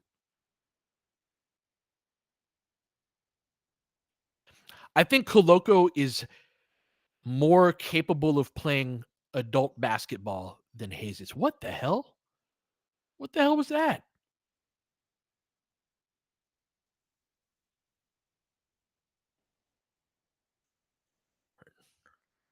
Yeah, just Purple Puma. Keep an eye out for that on, like, the long rebounds. Like, what kind of rebounds do we lose? Shit, tonight it's all of them. That was an interior one. Yeah, Hayes is just getting his butt kicked.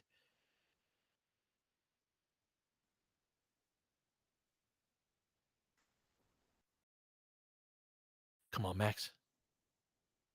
No, come on.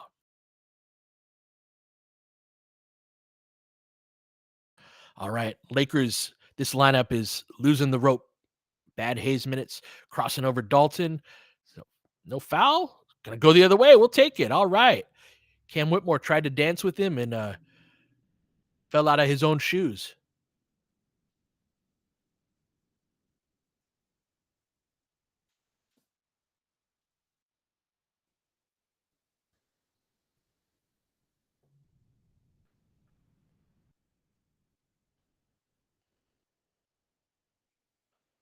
Oh, Braun misses on the fade. Need to get a hold of the rope here.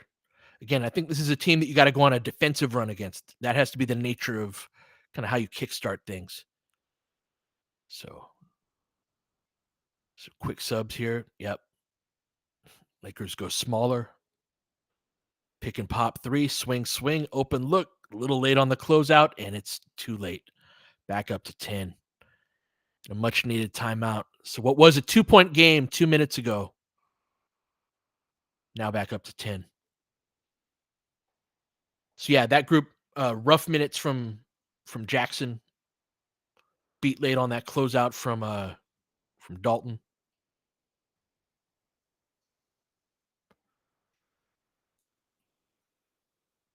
Not able to score on the offensive end. A lot of LeBron only lineups have struggled this year.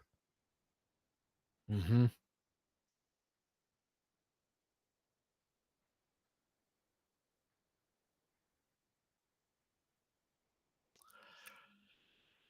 So yeah, thoughts on DFS instead of Coloco? I think that they're looking for a different look now in a small ball type of group. If you want to be stout defensively, uh, having one of them defend like Dalton is not great. And I don't love Dalton in switching in small ball groups because of this and that. Like you need everybody to have a certain level of uh stay in front and contain. And also he makes a lot of mistakes that yeah, that it's a lot of them the communication mistake that you point that one of the someone pointed out. Dalton makes a lot of like, yeah, you did the wrong thing on that play type of thing that it just doesn't have that level of defensive reliability that you need in order to properly go small. So I agree with the adjustment, although like the question about Coloco over Hayes isn't a here game or a here today's game type of question. It's like a bigger picture um like do you trade Jackson out and elevate Coloco to a full contract and have him as the third string guy? I probably would do that. Just because I think that what he brings to the table, because he's got holes in his game too. Let's not act like he doesn't. But the hole in Jackson's game, specifically being a five that you can go through and doesn't really protect the rim well, is fatal from a role player perspective in a way that you just can't if you have to win some minutes in the playoffs, I just don't see it. And Coloco can move his feet too. There were a couple of games before LeBron came back. There was a stretch in the Portland game, then the game after that, where we went on defensive run. I think it was one against Minnesota too. We didn't win that game, but we went on a defensive run in the minutes that Coloco played, and Coloco was a big spark of that, right? And so, bigger picture idea of like who fits what we're trying to do and who doesn't. A role player that can catalyze something defensively and play into that, I think is important. So that I think that's a possible move. Yeah, is to you know trade Hayes and elevate him. Braun throws it away.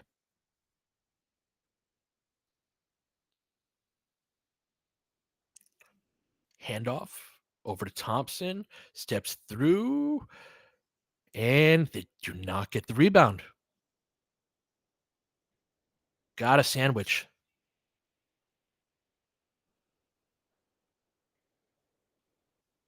Damn, nice shot. They do look. Remember, this is third game in 4 nights. They're trying to make a comeback here. Very curious to see what level of gas they have. Pick and pop three. I love it. You can go to that all the time. That's a way to alleviate pressure off of our uh, uh, against defenses that really want to compress the paint against us. I love it.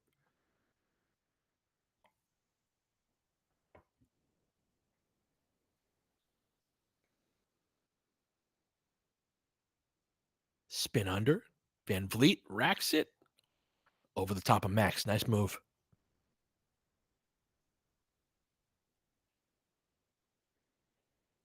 Ball screen. Go back to the pick and pop, this time with Rui. And he gets it to go. That's right. Spam it. Exactly, DSW. 8-point game.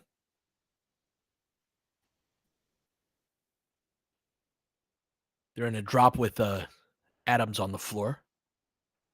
Lakers using that against them. And that's why you go small, by the way, so that you can run that action. However, you cannot have Rui rebounding one-on-one with Adams. This has to be a two-man job. Thank you, LeBron.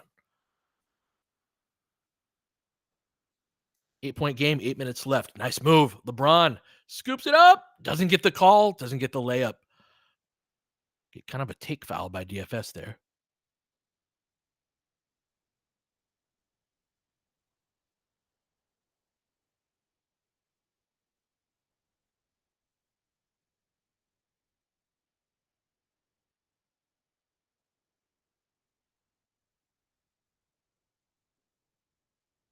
It's a dumb foul.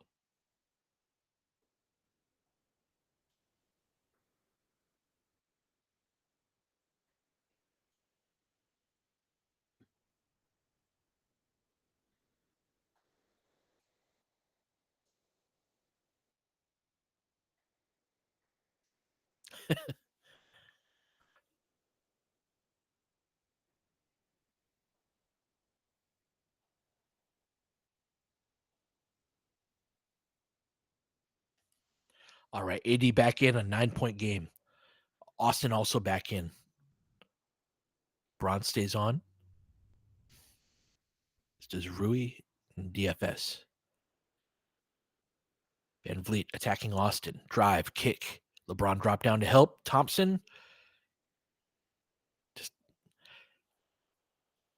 there needs to be a second piece of bread on the sandwich.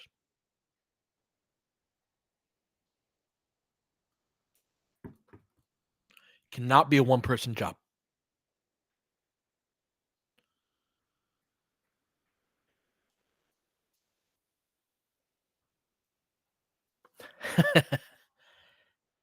Into the pocket. Thompson lays it up and in. Nice play. 11-point game. 7:22 left. Braun comes off the ball screen. Lays it up. AD. All right, we'll take that. Gets the putback.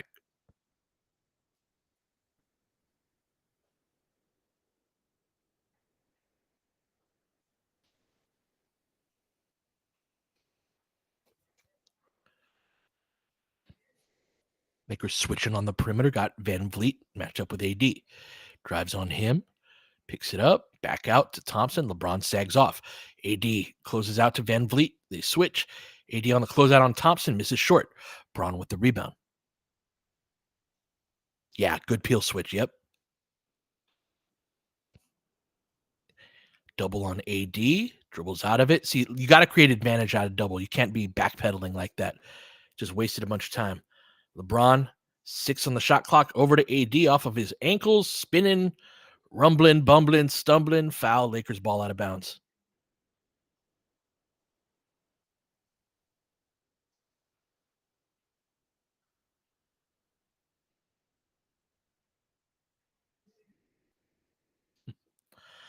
Thank God Steven Adams is out of the game.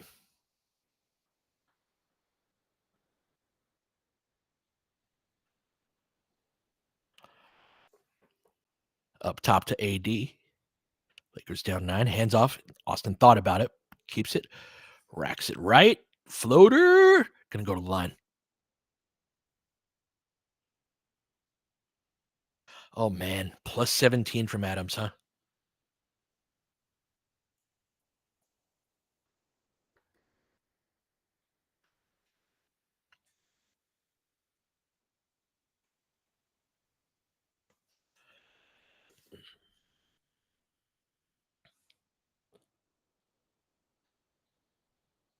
Yeah, DFS should be closing tonight.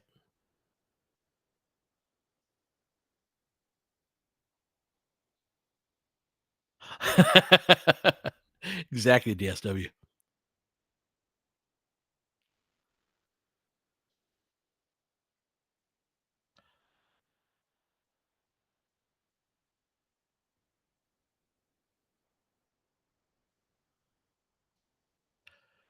Yeah, this is a big lineup. Everyone around him can hit a three, but they're sized up. So this is just theoretically, this is the other way to do it aside from a two big group, right? AD and just be big as shit at the other positions. I like it.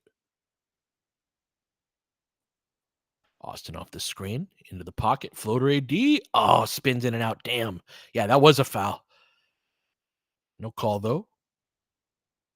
Lakers down 7, 5:42 left. Up top.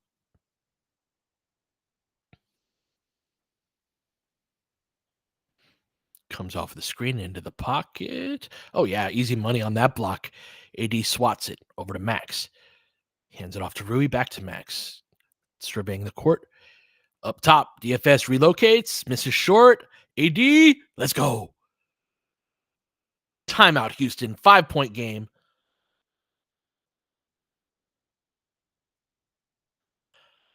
Yeah, you feel the pressure of Adams out of the game.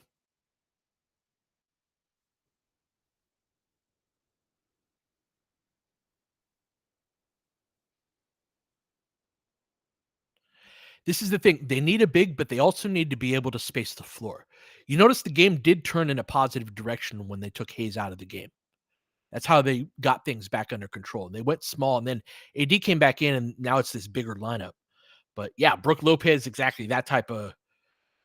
So basically, it if they, I don't think they have the minutes to go a second big in the first place. I legitimately like it's. I feel like I'm screaming into the void a little bit. I would be very surprised if the Lakers traded for another front court player when they have their two best players in the front court. They have three other players making $10 million plus. Like another guy who can help in a game like this, and where you need another rebounder or athleticism, is Vando, right? But they have a current imbalance roster wise that is toward the front court that I know watching us get our fucking asses kicked by a muscular big man is difficult to watch. What I'm saying though is that they have uh other difficulties elsewhere that playing a second big that can't space the floor exacerbates. So Christian Wood is of that archetype, Joe Sam. Is he good enough? Again, we're talking like conference finals level basketball player. I It's very rare that a vet min guy is.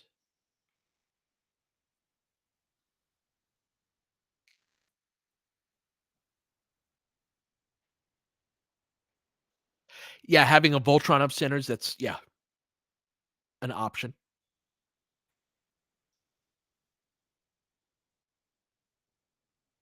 Yep. E. White, exactly. It's easy to look at the most recent game. And however, the team that's beat us the last couple of years, one of the many reasons Jokic is incredible is he does the same shit Adams is doing, but just being like, that's a big dude that we got nobody for. He does the same thing to us. So counterpoint to that is agree with your point on Alan Mobley, but this is not a it's just Steven Adams type of thing. We got knocked out by a team that did this to us.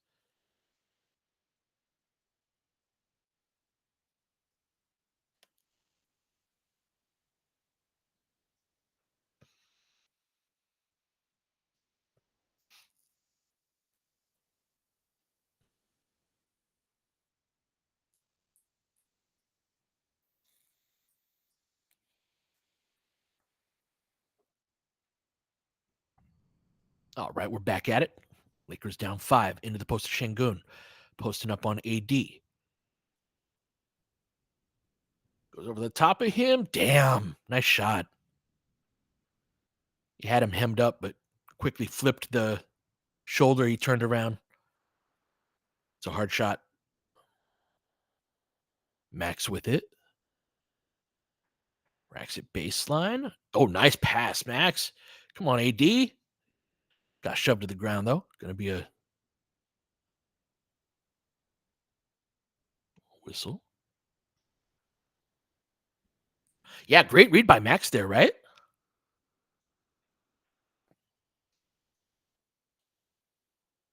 No, he was not.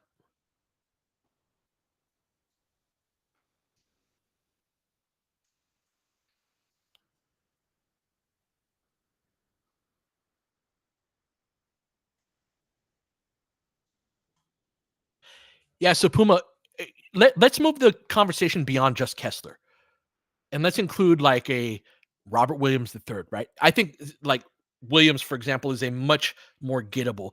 Pirtle, you start getting to contract territory that you can't quite get there. But fine, not Robert Williams III. Whatever defensive center you want to think of, cuts it down to 5. AD knocks them both down. Good work. DFS on the ball against Jalen Green. AD front in the post, battling Şengün for position. Good post entry. 5 on the shot clock. Backing him down over the top, shoves him. Good defense by AD. Thought that was almost an offensive foul. Austin, drive kick, DFS, racks it all the way. And one. Let's go. And one. Lakers cut it down to 3. We have ourselves a 1-possession game. Yeah.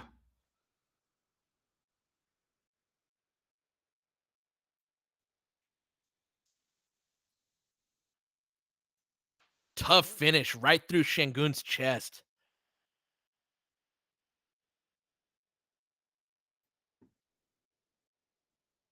Yep, DSW. No, we got a guy that's gonna be there in big moments, and like he's a tough guy. He's a dog, absolutely. I'm not there on Dodo yet. We'll get there, Abe. Switch out. Green, 352 left. Bump on Mac. Damn.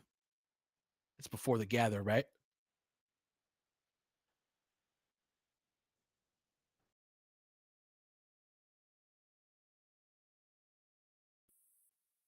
Hell of a game. Lakers down 108, 106, 351 left. Oh, comes off. Racks it into the corner. Jalen Green, double teamed.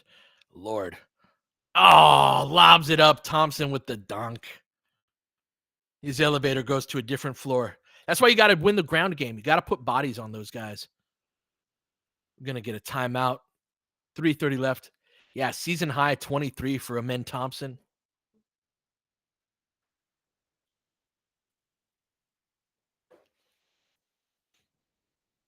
No, of course that's not a lob, but it had the functionality of one. I love that DFS doing fucking stuff. 16 rebounds for Amen. Wow.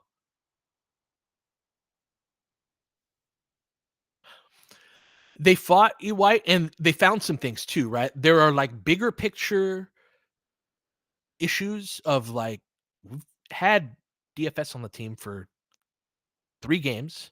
We still got to figure out what are the actions to run, what are the best lineups, and the difference when he came in and checked in that third quarter of the hey, no, we can run with you. The just like it's every reason why people covet that 3 and D type of wing, and it just really changed the personality of the team in a way that we don't have anybody else that can defend the 3 like that.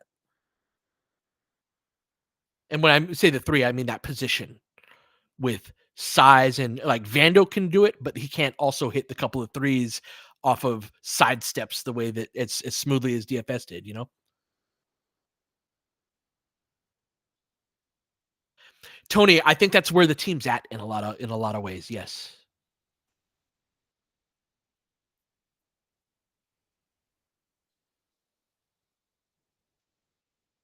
Austin with it, Lakers in a horn set. Over to LeBron. Set that back screen. What are we getting into? Ball screen from AD. They show out high. Swing, corner, shot fake, sidestep. Austin, 3 ball. No. There's a little bit left. Damn. 4-point game. 3:12 left.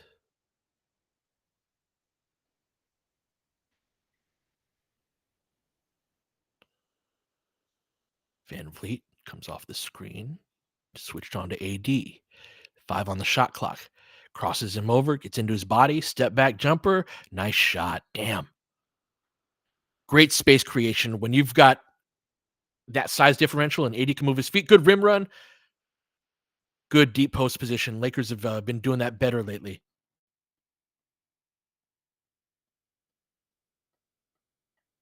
Got 2 free throws. Let's knock them down.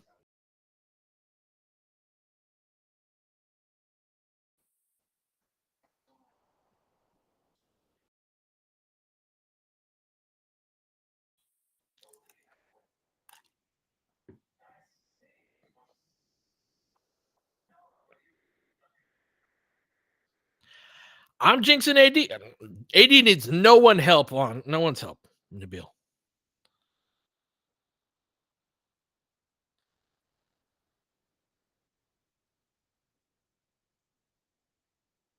Totally true, E. White.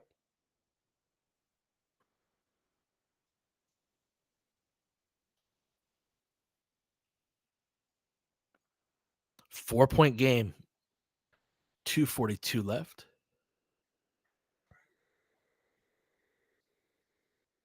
Over to Green. Go way under. No. Cannot go under. It's a max mistake right there. Down 7. 2:22 left. Austin with it. Pick and pop. Into the corner. Max puts the Jets on. Draws 2. Going to get to the line. He got to the line there, and he gets to the line on those a lot. I would like to see him be able to. That's the jump stop pivot that you brought up earlier. I think it was Cheney. You have DFS alone in the corner for a 3 if you can, because he had 2 on him. Yeah, he got a little bailed out. Exactly.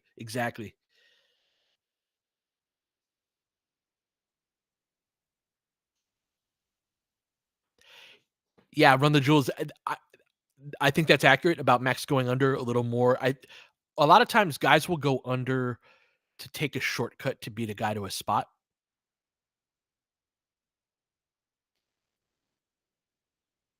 Gets them both though. Yeah, really dependable on those free throws. 115, 110, 2:06 left. Lakers need to get a stop. They're struggling. Puts the Jets on, bumps off AD over the top, gets it to go, creating great space on AD.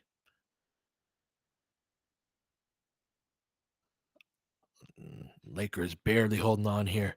LeBron. Oh, that's a bad shot. Misses wide right. Damn.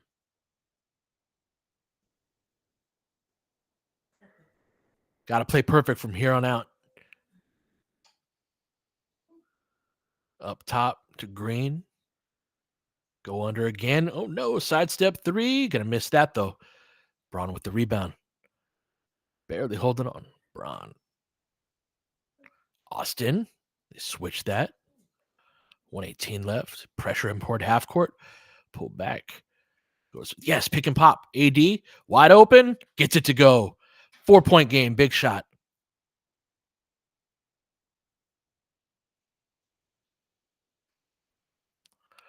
.108 left. Green with it. Matched up with DFS. Minute to go. Rashengun cuts through. Back up top. Max spins under. Over to Şengün. Attacking AD's chest. Spins out. AD gets the rebound. Austin with it. Lakers down 4. 42 seconds left. Over to AD. Oh, boo. I wasn't watching LeBron's post steal on that. It's an offensive foul on Thompson. Damn. We do not have a challenge. We lost it.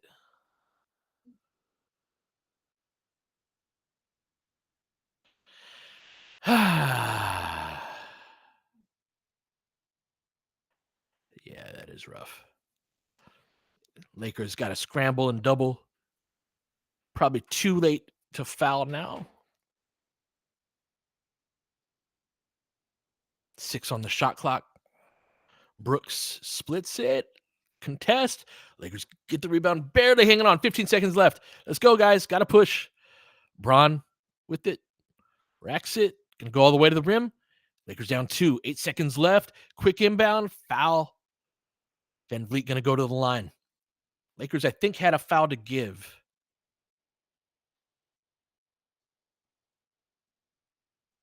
So this is a if you could force a turnover, your best defensive look. Yeah, just showed the replay. Stay in front, face guard. All right, so we're gonna have Şengün going to the line. 7.4 seconds left.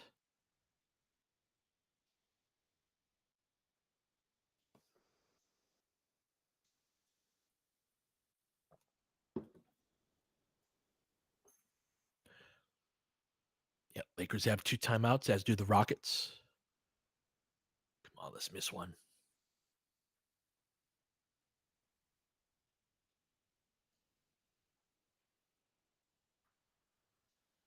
Damn.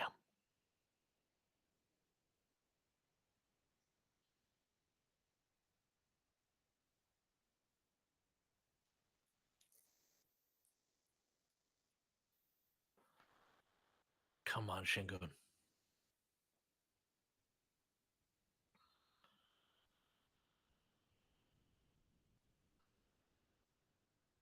Let's fucking go. Lakers have life. 118, 115. Timeout. 7.2 seconds left.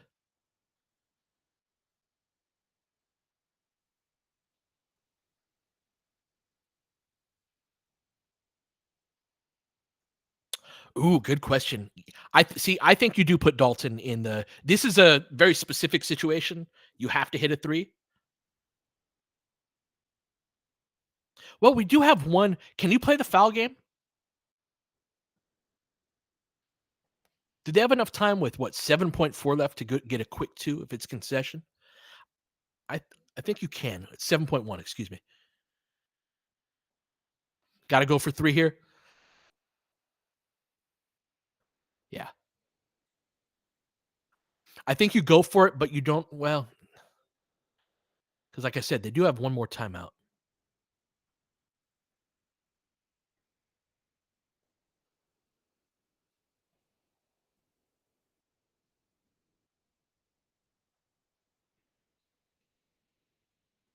I think that's where I'm at, Tony. Is that if you can get like one of those quick? I'm talking the first 2 seconds, they're taking away everything at the 3 point line, but you get a really quick layup, and then you score with 5 seconds left.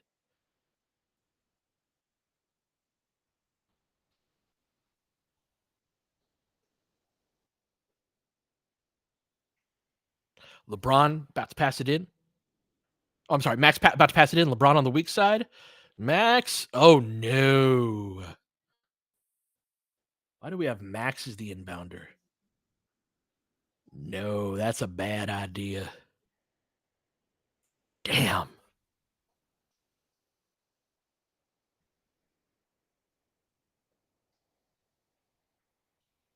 That's a bad choice. They have been doing this lately too, but not in a this tight of an end game situation. He's too bad of a his reads are too bad. Fuck.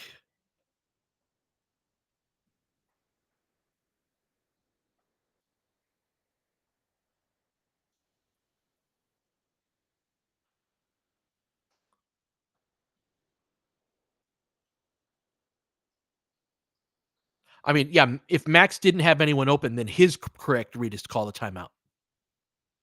They missed it. Quick timeout. Damn.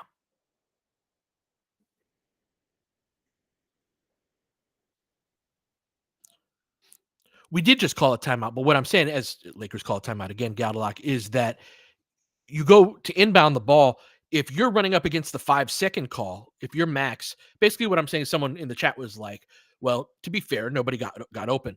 That is true. But what I'm saying is that if you're the inbound passer in that situation, that's one where as soon as you get the ball, you're counting in your head, oh, 1, 2, 3. And then once you get to that 4, you're like looking over the ref, timeout, right? So that's like one of your first reads is to call that if you can't inbound the ball there. It's you got to protect that.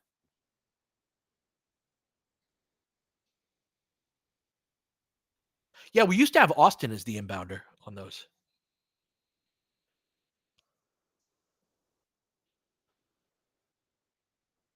Yeah, you can call consecutive timeouts.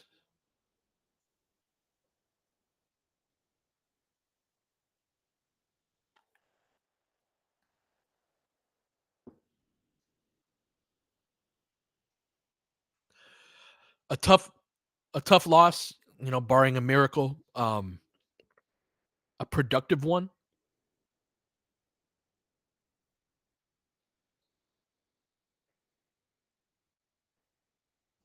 DFS to inbound. LeBron, deep three. Nope. Oh, we got an offensive foul. Come on, man. All right, that's gonna do it. AD John at the ref.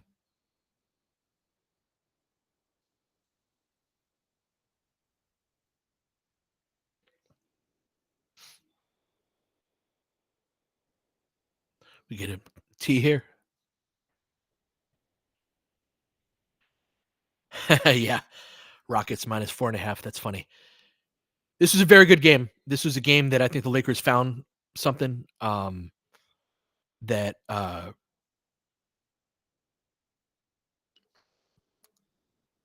yeah, I think they found something with DFS with the starting group. Um, I really liked, perhaps more importantly, the group to close the first quarter. Or I'm sorry, to close the third quarter, and just sort of the idea behind it. Really liked how, again, Reddit kept fighting the fight. Lakers didn't have quite enough against a good Houston team, but yeah, they if they want to. Lots of interesting stuff to talk about. I want to watch the tape on this one. This is a good game against a good team and a productive loss, although a loss that showed some of the Lakers' weaknesses, but also some of the areas where they can make some progress. So appreciate you guys. I hope you've had a good weekend. We'll be back on Tuesday, be back on the pod on Monday, tomorrow. But until then, I'll catch you guys next time.